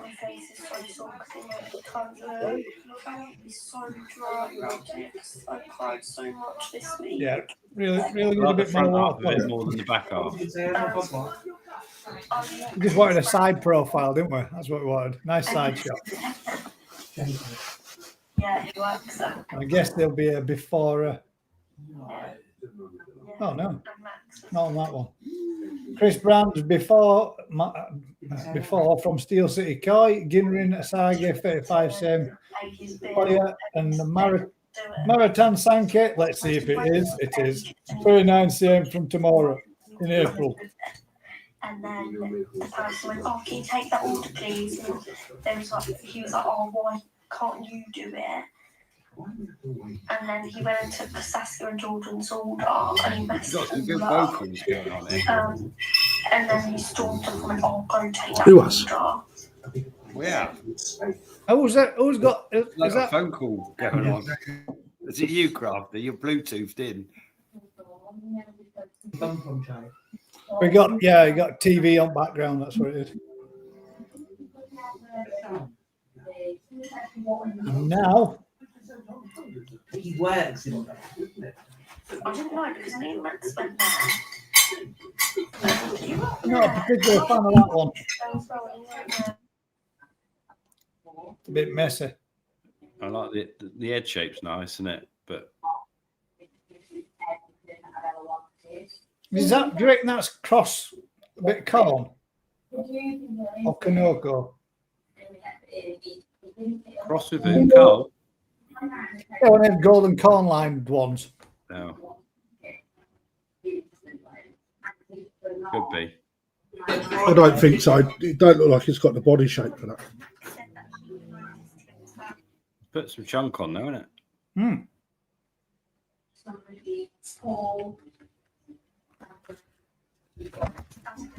Again, it's another one. The head and the pecs are really good, isn't it? Then it gets a bit messier. Dainichi 40 cm from Perfect Aquatics. Have we got an afterwards, before and afterwards, Cole? No. So we're just going to take your word for it's grown. Good sue me on that, though, isn't it? Yeah, it is. Nice, thank you. Yeah, that's neat. That's getting there, Cole, man. That's ready to show next year, I reckon. Is that at your place now? Like, No, it's not mine now. Oh, is this a disqualification? Is this an in-store photo? It is, isn't it? That's a before, though, isn't it? So, Have we got an afterwards call on this one? Okay. That one we've already seen. That one is afterwards of that one. Marathon.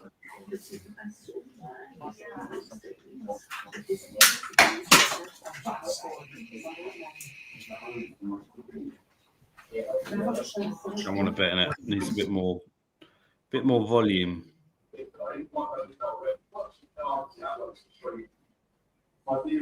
still got quite a bit of development that to come in it. That soon is still going to be coming. That'll finish that fish well, Chris, when that soon comes, I think.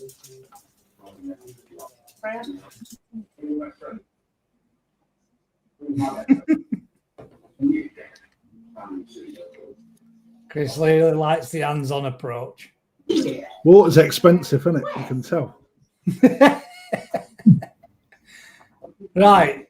Roberts got tosai from Exclusively Koi, Kindai Showa from Kibe, Sanki is Kondo, Goshki Sanki from Kibe, Asagi from Hasakai, and Kahaku Matsue was last year's Grown Show, 53 cm. All style show is Tamara. That's a right bowl full. God damn. You can stack them in. Get him in there. That's dollar right there. Dollar. Yeah, that's some fish there and all.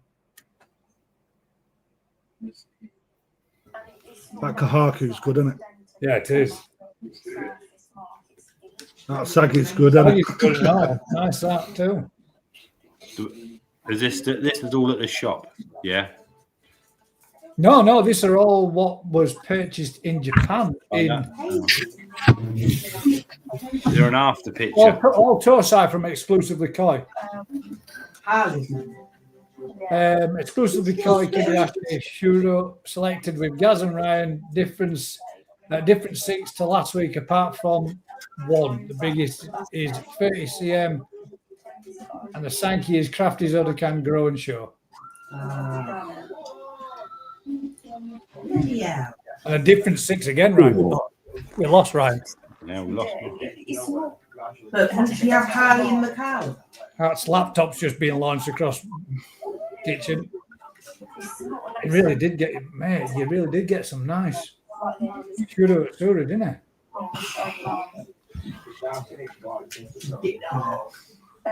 Yeah, where does he breed from those? Let me have a look at them. Where's it what? His parents set for those Shiro. I just have to. Kobayashi's. Yeah. Oh, nice. Perfect Aquatics, Momotaro, Grow and Show, Free Step 60 cm, Rick Help Tuesday, and Matsue Tosai from Crafty's Auction last year, 54 cm now.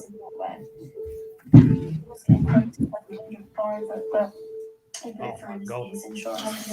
So the Kobayashi Shiro are from M Godzilla, which is a fucking banging big. Yeah, he's big just put. Yeah, Shiro. sorry, mate. He's just put in there Godzilla. He just posted it. Nice. That Kahaku's banging. Oh, mate, Choose look that, at mate. that. Fucking hell. Fuck me, that's mate. You need to show that. That is fucking superb. Wow. Oh, nice. Wow. Thank you for sharing that. That's nice. Nice to see. And that's, so you know, mate, it's a Momotaro Grow and Show, Free Step, 60 cm. Rick helped choose that one. And then the Matsue Tosai from Crafty's Auction last year, 54 cm now. What did you pay for the Matsue, Rob? Because I reckon you paid around 200 quid for that. Aftercrafties auction 45 cm from Michael Thompson. This is nice to see some of these fish again. To see what It is, mate. It's so nice to see. Not for craft, it is not. 278, fucking 8, mate. But what people are seeing there, mate, is that them fish in the right environment. Look at what they achieve, mate. Fucking superb. The Momentera ones are only 150 quid, weren't they? Yeah. What do I say? 2 years. 2 years. Think 2 years.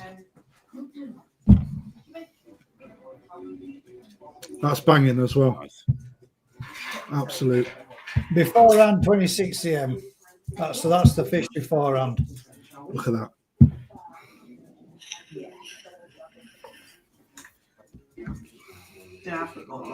Yeah, that's come on a treat, isn't it? That has come on a lot, hasn't it? That? 200 quid that like fucking what? 200 quid. Yeah.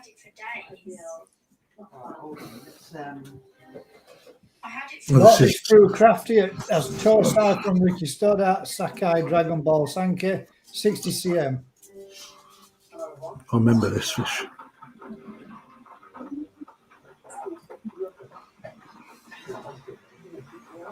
Benny's good on that again.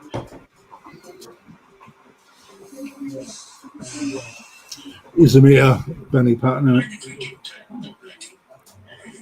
Is it? Oh, fuck me, mate. I've had a long day. Ignore me. Imazumi. Thank you. You have had a long day today, mate.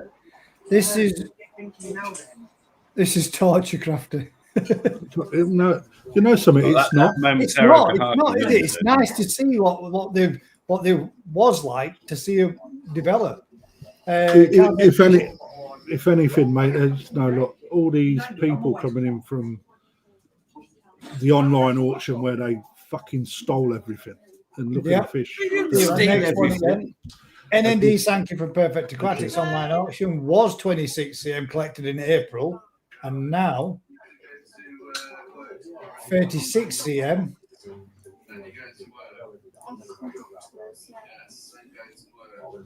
Yeah, still plenty to do.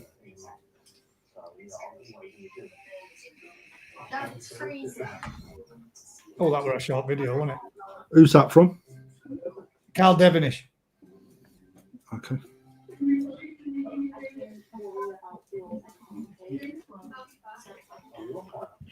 And still needs a bit of work, that Carl.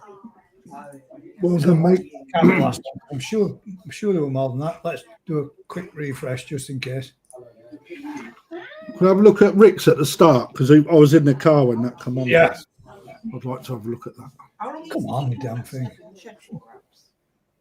What is going on with Facebook?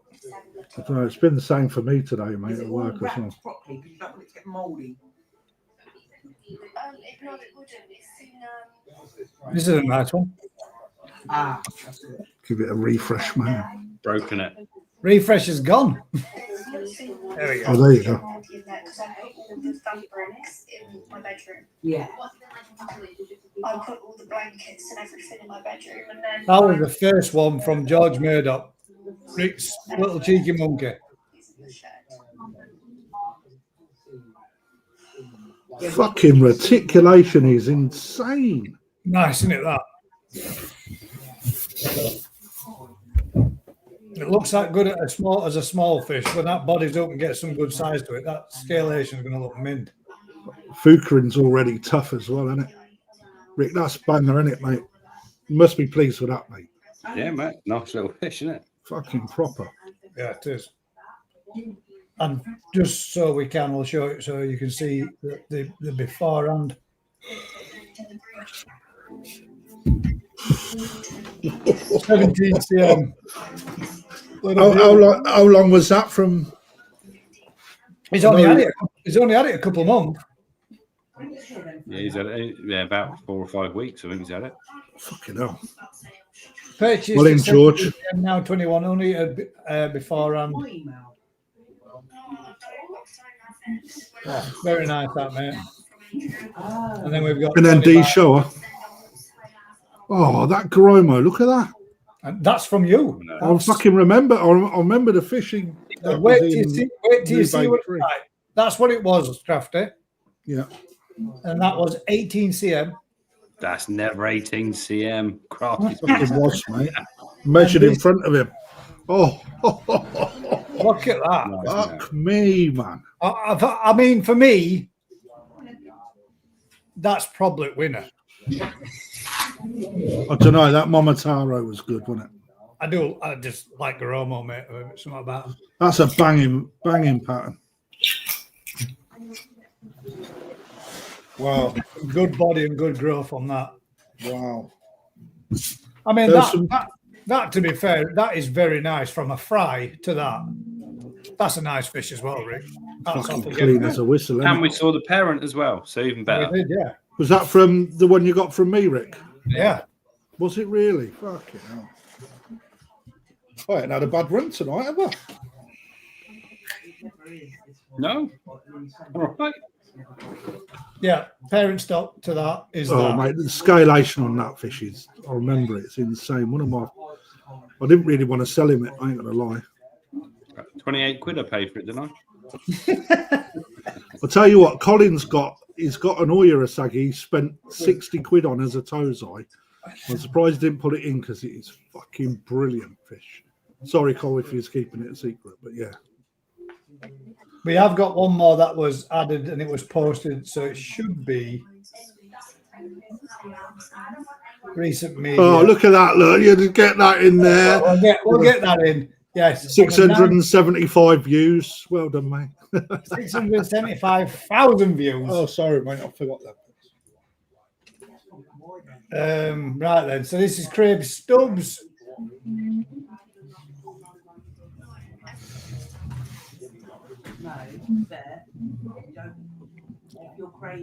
Did he borrow Colin's bowl?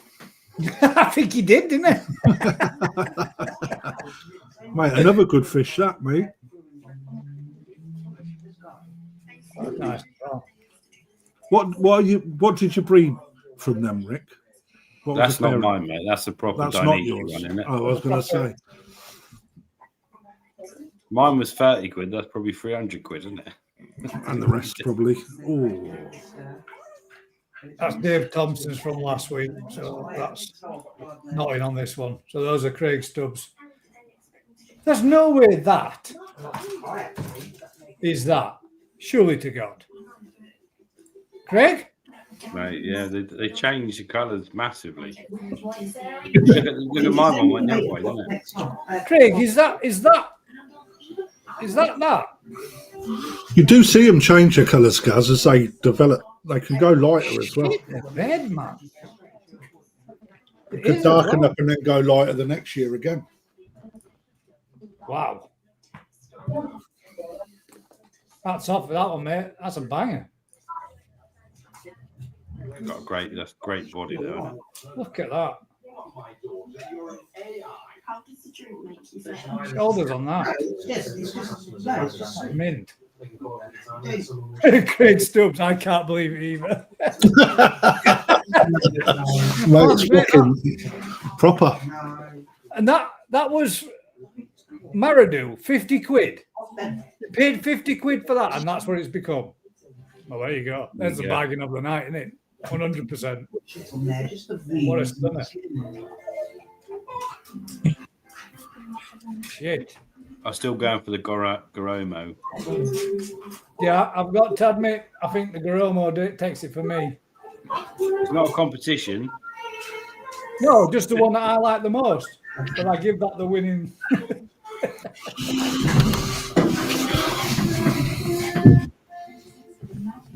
And I've got to say, for me, the cheeky monkey next afterwards as well. But seeing Craig Stubbs, man, goddamn, that's one of that's a hard decision between them three. That girl. Go up. Let's go back. No, down below that.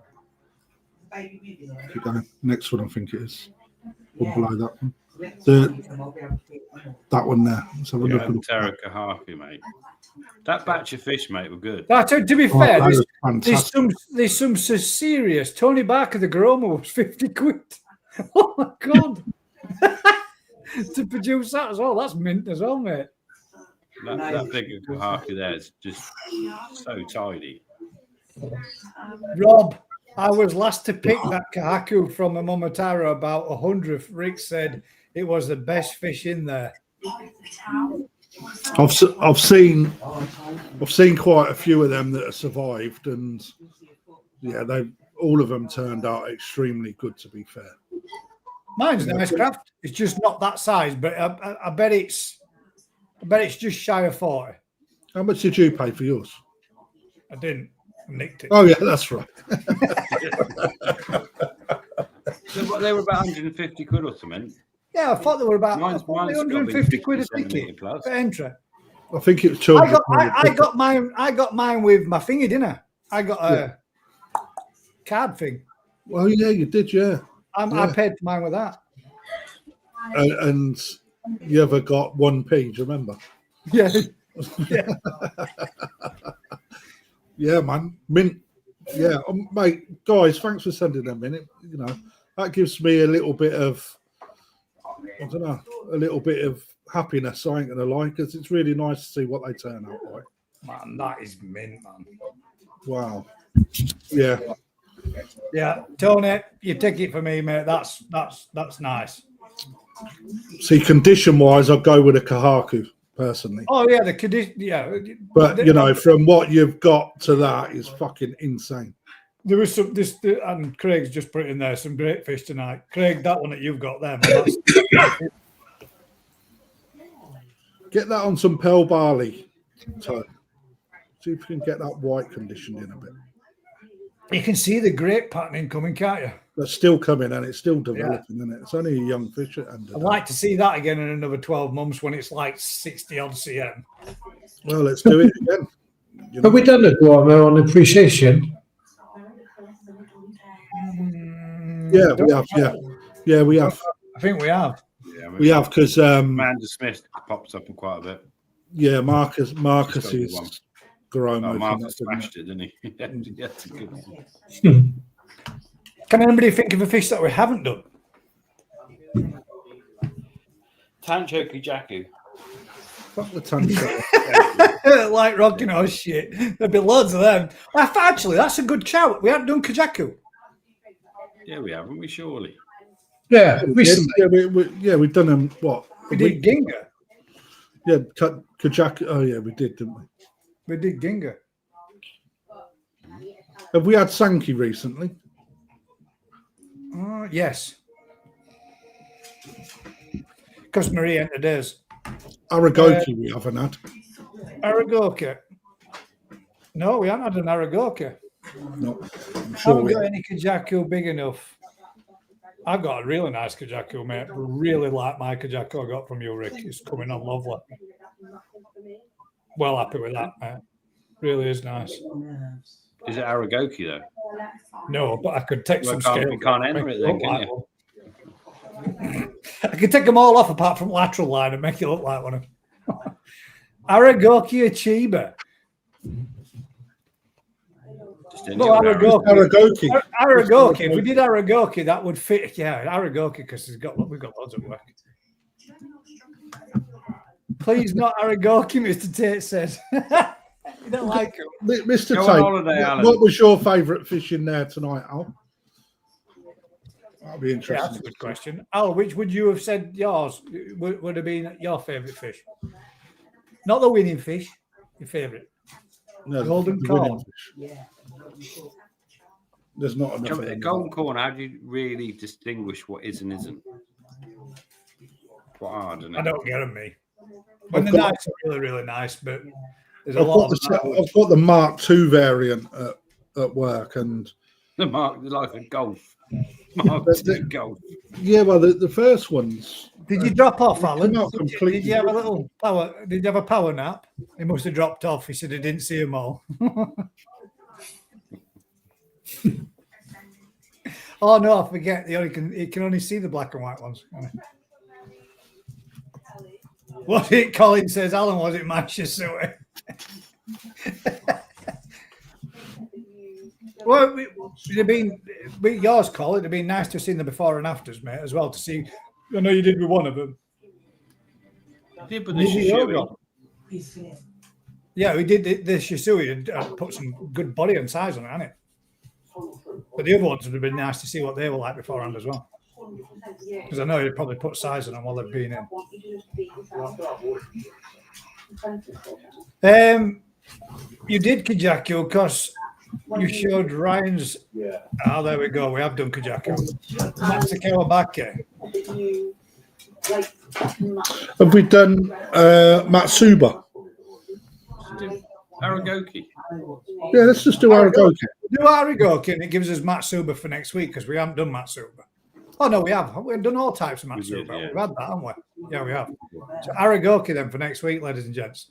And that if you've got an Aragoki achiever, you can enter it. Aragoki anything. Anything Aragoki. There you go. Anything Aragoki coin. Yes, that'll do, mate. Because I don't see you very There we go. Ladies and gents. That's that. Any more topics that I might have missed? Did I miss any? Top Chagger says, late to the party, guys, but hope you're all well. And hope the panel are all good too. Was watching football, but had to pop on from the pub shed. How dare you watch football? Gaz, you've been asked a question. Define Aragoki. Right, because a lot of people are going to get this wrong and send in fish that have just got scales. Or Aragoke. Aragoke, not Aragoki, because it's Aragoke. Is that how it's pronounced? Aragoke. No, it's Aragoke. Aragoke. Aragoke, I would have said to me, is what's considered large scales covering the whole of the fish's body, not conventional scales, because a lot of people get the Aragoki mixed up with Deutzu, which has still got some German scales larger. I see here some bollocks coming up, he says. Would that be right, Mr. Tate, or would that be wrong?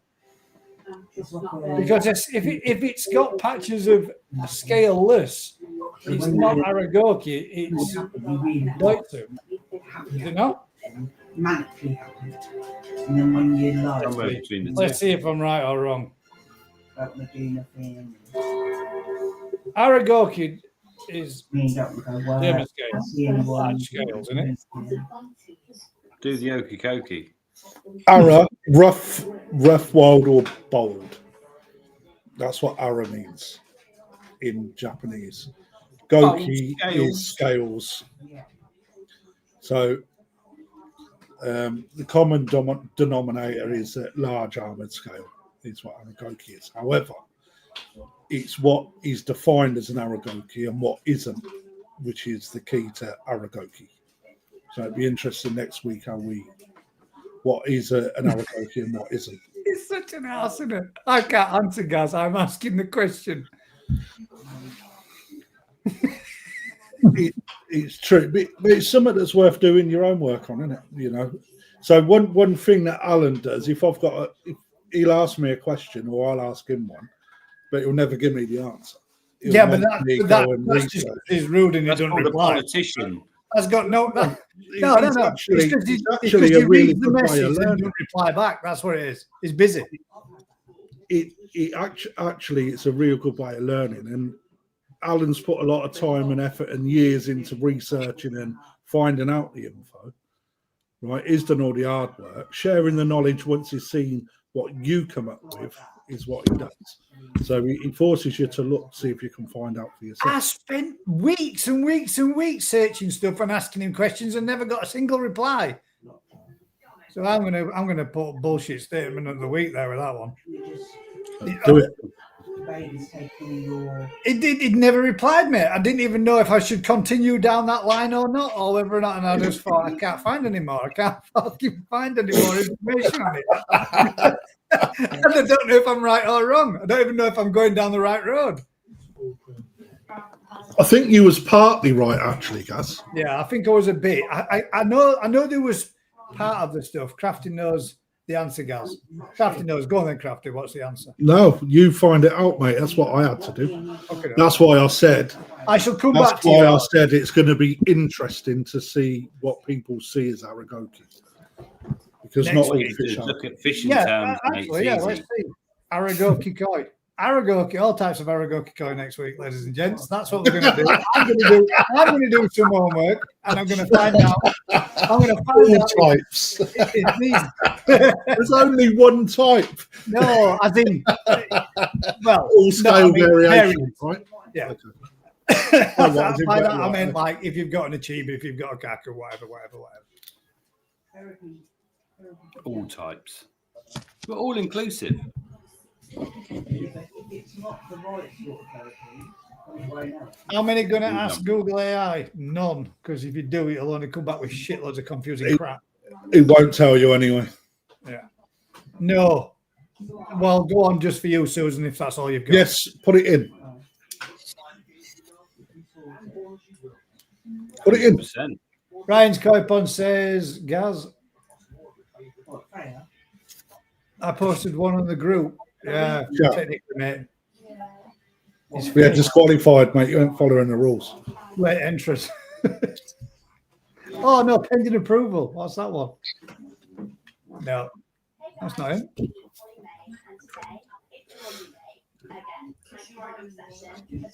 What time are you going Friday then, Crafty? Tomorrow, Is it Friday tomorrow? we've packed all the dry goods. It's just a question of bagging the fish up tomorrow now. Are you going big, going small, going high price, going low price? What are you doing? I've got to have a look what the others are doing, mate, to be fair. You can't go look, you know what you're taking. You're taking. I know what I'm taking, but I believe it or not, I know what I want to put them out at. But it depends what others are doing and where my quality sits amongst other people. Because the shows do that, right? People don't realise, like a market trader at a show, mate. If your fish ain't priced right, you ain't getting any customer. You know. There's going to be fish there from 50 quid. There's going to be a 50 quid pond. We've got nisei going as well. It's my last show of the season, so yeah, we'll see what happens. More stuff. Sorry. Loads of people have posted on last week's post. Happens. Is it going to be a two-parter, Gaz? It's got to be a two-parter then. It's going to be a two-part, yeah. Say that again, Rick. You could do like a hook a duck. £10, you have a go, you hook a duck. 1 in 10 ducks is one you win a fish. What I will say is that there's still plenty of tickets available on Lee Hadfield's selection on the competition page. That's worth it. With a ticket. It's been killing me, mate, seeing everyone get big fish that they've won. Killing me, that is. Get big fish they've won. Yeah, so on like the instant wins where they get like koi vouchers or they're winning 500 quid tickets and get to pick nice fish that they've won for a quid. It's fucking wonderful. Craig wants to do short bodies. Did you buy it?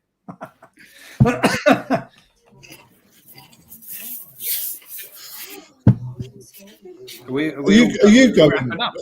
Are you going at the weekend, Rick? I can't. I had to get Vince to go and get my fish from Gary at Gatwick the other day. I know, I've seen that. Yeah, it's nice, isn't it? Guts, The one- no, but the it's- one I that he like didn't going. I do. like going up there, but I just haven't got time.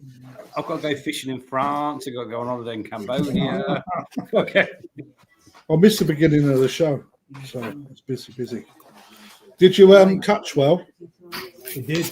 Yeah. I seen the picture last week. Last week. That was banger, that wasn't it? Nice fish. Yeah, we did. We did all right. Is that the one when you said he's holding it out like that? Massive hands like Yes, that. he was. You was shoving it forward, Rick. Don't lie. I mean, look how big that my hand might was be one of from the there little to ones. there. Is it like the? Is it like look at this? Mate, honestly, I've had to put an album on my phone for the mate, my lad, he caught so many fish. I like to think I played a part, but all I did was net them, weigh them, photograph them, let him catch another one. So what are you saying, that you photograph someone else's fish like this? A lot of them. They Yeah, weren't he had your 20 fish. I think he had 25 fish from 32 to 55 pound. Everybody pissed the shit out of him and asking what Aragoki is. Well, I'll tell you something. Anyone that's coming, right? I'll drop this in, Gaz. Right, anyone that's coming to the show, come and see me. I've got 3 pom bombs. I've got free entry to a competition for anyone that comes to the show and sees me. There we go. If you tell him twice, you get 2 and a goes. pond bomb. No, fuck it. I ain't even taking pom bombs, mate. You should be. I'm taking wet goods only, and you've got the competition to win a compact 10. You know, so Is Mr. Tate good? He's going to be it. Just he's down there. Yes, Alan's going. He's probably working. He's got to judge some fish, isn't he? Do we know what's happening with the BKKS? Nope. No, we don't. What is happening with the? I haven't received an email as of yet. Nor have I. No emails have been sent out yet. Let me have a quick look They at have. some. Oh, Everyone said they had. Everybody said that they had what, they've had emails? Yeah. Yeah. But today, was it today? yesterday. Yesterday. I haven't. I need to have a look at that then. Maybe it's a need to know basis. No, I ain't going to say anything. Is it good or bad? It's good. It's good. It's going to be good. Oh, okay. Trump's taken it over. That's why he was in the UK. Donald Trump, chairman of the BKKS. He's in. Is it? And I was like, Max, we were going through my birthday dinner. I was like, Max, I'm so hungry. And he was like, no, I'm not getting anything because you're eating dinner. Anyway, so I think we've run out of stuff to say, haven't we? There's plenty. I will review that and then I'll report back, but it's not looking good. So, Oh shit! Oh, that's not good. one sec. You can't drop bombshells like that. I need to read and digest it. Right, I'll read the opening statement. Right, which Gary, I is- posted fish in from Matthew Howe and never came up. When he's like, he hasn't sent it yet. He hasn't sent it. Marco is man, he is mad as a box of frogs, that bloke. He hasn't sent them through to me to put up for you, mate. I can only put what he's sent, and he hasn't sent out. So you'd have to ask Matt from Alicoy. Did he send them through to you? So, I haven't seen them. Oh, I've not Go seen on your them either. Facebook, Matt. He's got them there. It's not on mine. Yeah, he sent them to you. No, he sent them to me. Yeah, I haven't even got. We sent them to you. he sent it to me saying he sent them to Gaz. No, he sent I them to got you them. to send to Gaz. I haven't even got a conversation with him. Look. He sent them to you to send to Gaz. Look. That's the only people, Ryan, Matt, and Regan and Anthony. I ain't got no other conversations going with anybody else. I've not received them, mate. Send them again if you want. well, I put my fish in as well. You did. Oh, But Gaz. there's no after. Oh, Gaz, come on. There's no after. Look, all I got was this. Crafty Where's the sent after? you- I sent You you at don't know least what it 4 looks fish. like. That's the before. That's before. After is to be confirmed. That's the one I'm That's really the before. Cliffhanger. That's the one I wanted to buy, and someone else bought it. I thought I'd get it cheap, so it had half its tail missing. That was a gift from Yamaguchi to me. Oh, right. Sorry, Marco. Send them again, mate. But I ain't got them yet. So. Yeah, you should. Oh, hang about. Lee There's- sent them as well. There's a conspiracy going on, Gaz, because he sent No, them. Lee sent some in as well, but they didn't make much. No. Oh, Tony's farmer look like shit. I wish you. I mean, Tony, you know how to post on Facebook, so why you always send them here in this instead? You know how to post all your shorts on my Facebook group. What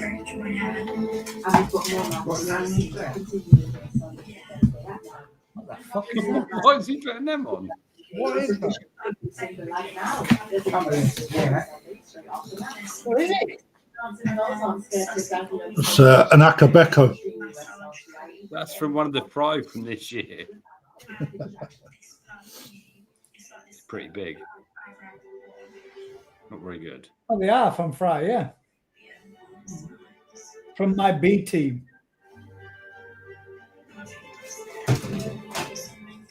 All gone. Yeah. That not the same deserves a fish. place somewhere. Yeah, I know where it would have gone if it were mine. Some eye patches. Oh, all right. I want to be the same person at the end of the Tony, note to self: full fish like that. And that one. There is beating. They've already been cold. No, it just cools and puts them in a tank to carry on growing them. Yeah. Just to see how Massive. much body you can get into them. Just a card. Bit of an unusual pattern, that, isn't it? It's all over the place. But that was Tony's, and Lee also sent these ones, but these ones really. I know why he sent this one. This one was to take the piss. What did you get into the baby shower? Well, that's nice, isn't it? Pretty, that is. Yeah, But whoever's got that's well chuffed. yeah. That's Lee's Goshti Sanke. Thanks, Lee. That's what mine should have looked like. That's a bagger, huh? Yeah, it is nice. And then he also sent this one, And some rituals body stuff and hang. which became that, I think. Nah, did it chaff? Yeah, it was just some like self-care bits maybe. That one became that. Yeah. Here, guys, let me give you a little bit of a tip as well. When you're doing a photo, put it in some clean water. It won't harm it to be in there for just a few minutes for a picture. Fresh water instead of your pond water, or filter your water through some filter floss when you're pouring it into your bowl. How Tom, do you have a knife? And that's all we got. All right. And he did that one just to take the piss. We've still not got Marco's. Yeah, but I've not got his. Got his growing shows with a difference. Right then, ladies and gents. Okay, do you want a breakdown? Go on then. Let's make this breakdown, and then that will be that for the evening. Here we Basically, go. nobody has come forward to become committee members for the BKKS. Therefore, the BKKS is now in a period where proposals have been put forward. So there are a couple of proposals in the email, and there will be another meeting which basically shows what will happen with the BKKS as a club going forward. There will be no BKKS anymore, but the members of the BKKS have got the ability to vote against proposals that have been written. I'm not going to go through them proposals because I think We can all read that. they're for members, all right? Yeah. You know, so it's up to the members to check their emails, have a look at what those proposals are, and ultimately, one thing: if you're a member, put your vote in against what you would like to see happen. There's a few in there, and I think an update at the end of when the general meeting happens will give us an idea of what the end result is. But the BKKS as a thing is no more. So, or it won't be once the proposals have all been finalised.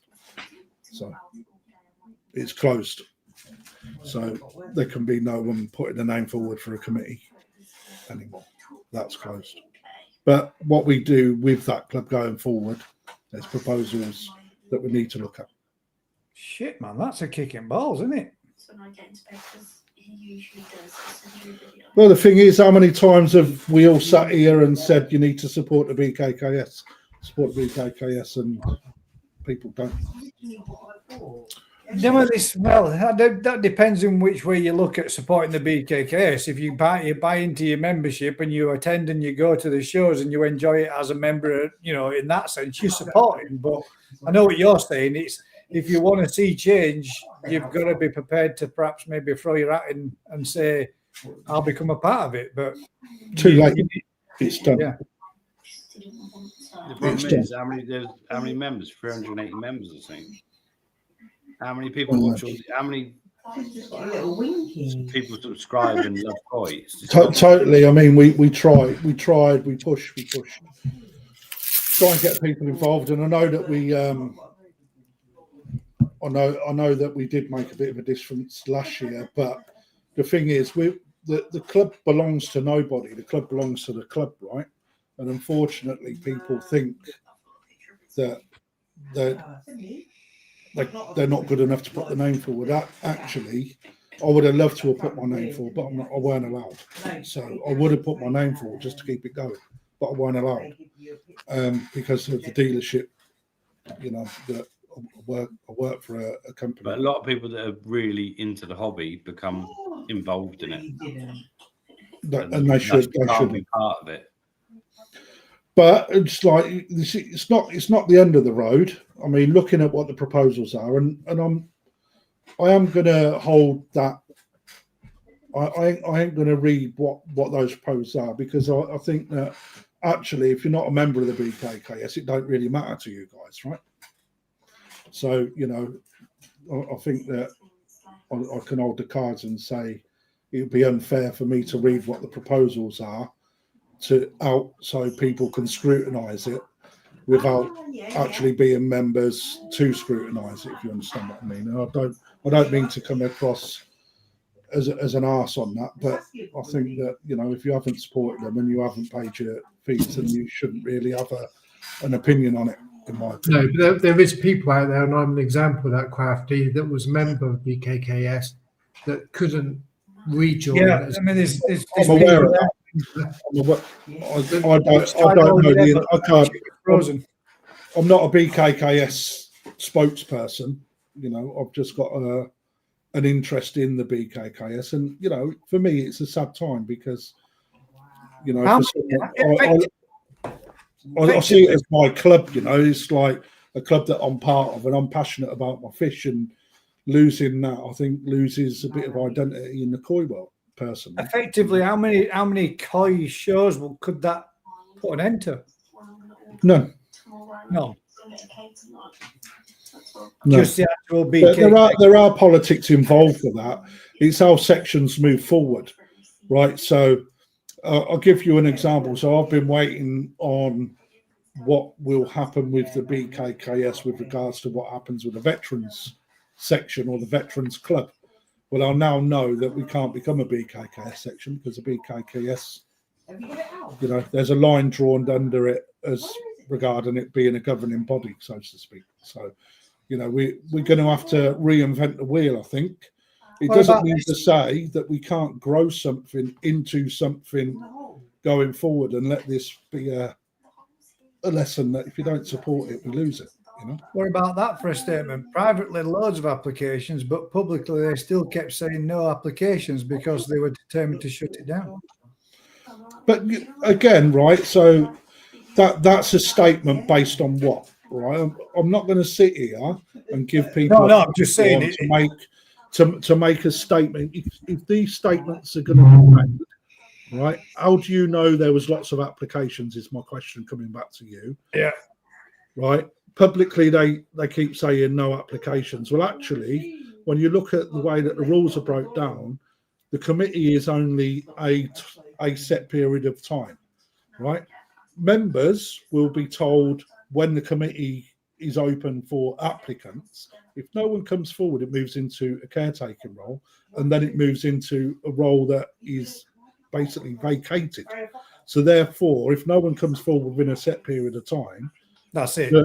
it has to be, the line has to be drawn. But that line has been drawn. Now we've, as members, got to decide where we go forwardly. But going back on that, he keeps saying no applications. The no applications part was because the BKKS went into a role where it couldn't accept any new applications on a basis that none had been prior to that period of time. Yeah, so you know that process is being run. There's no shits and giggles involved in that. It has to be done in a process legally.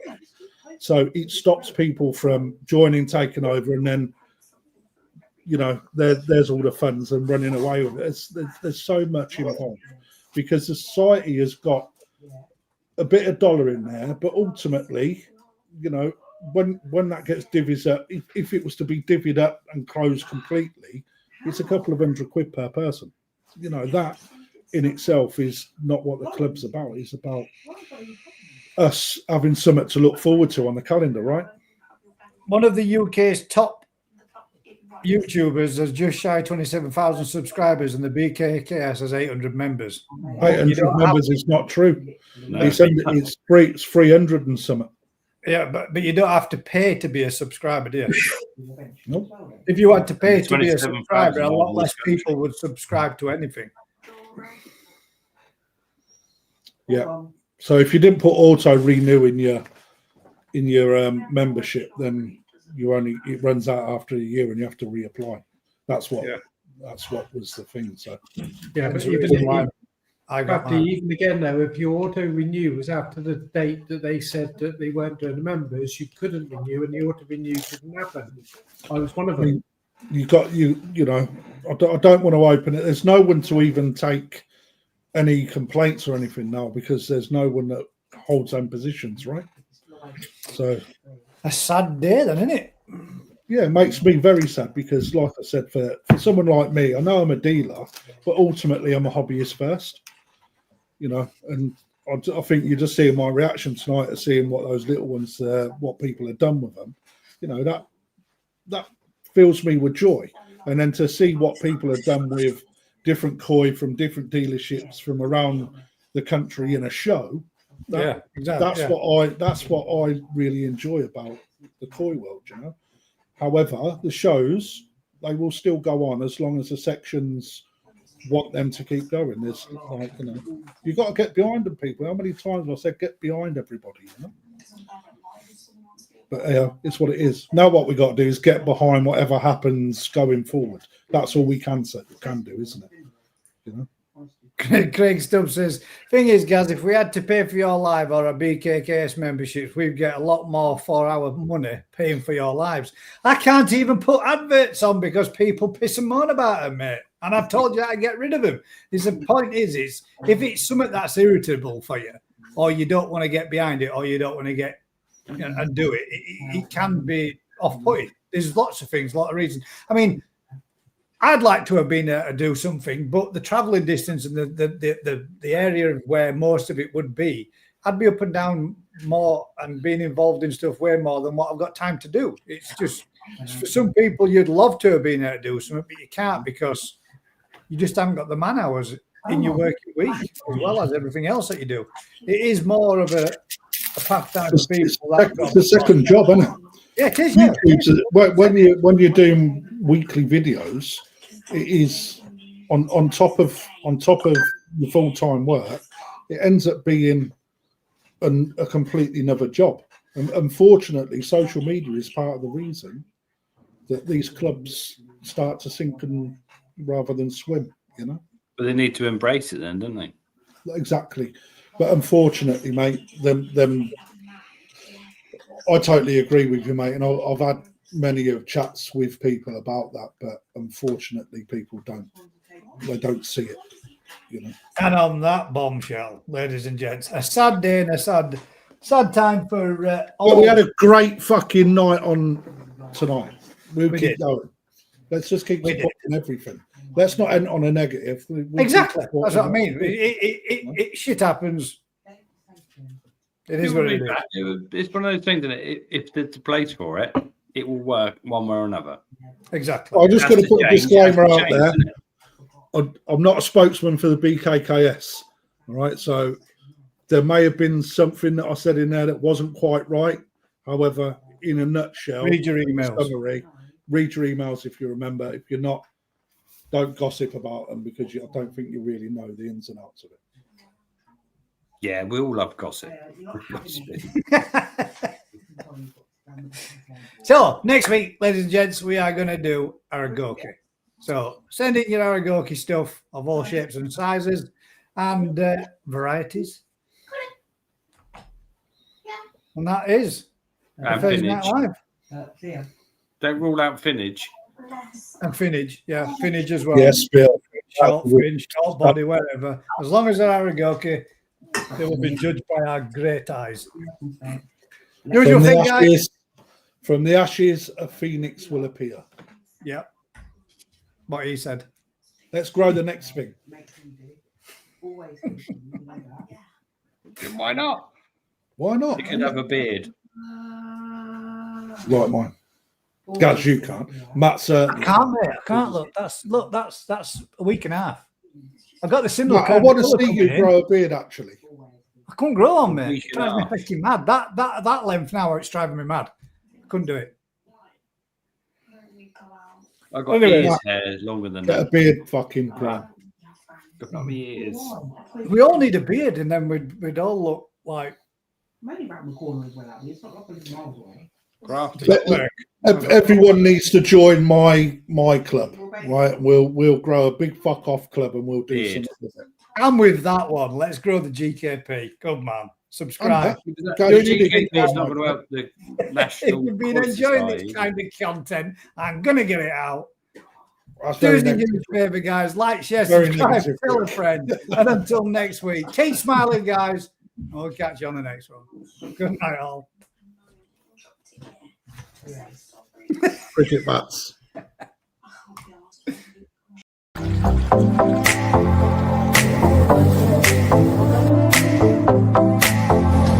This has been one hell of an experience.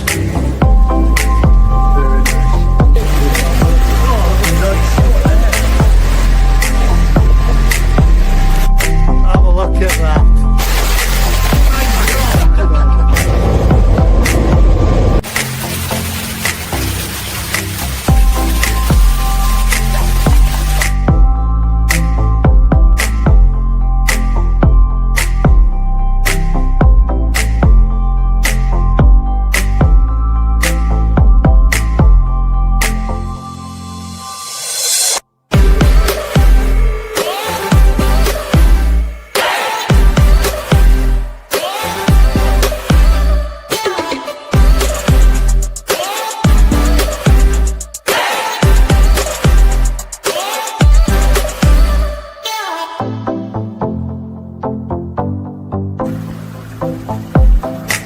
New change in the garden.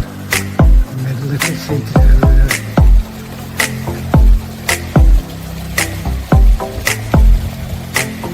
Into the little bush. So you can sit inside. View the pond.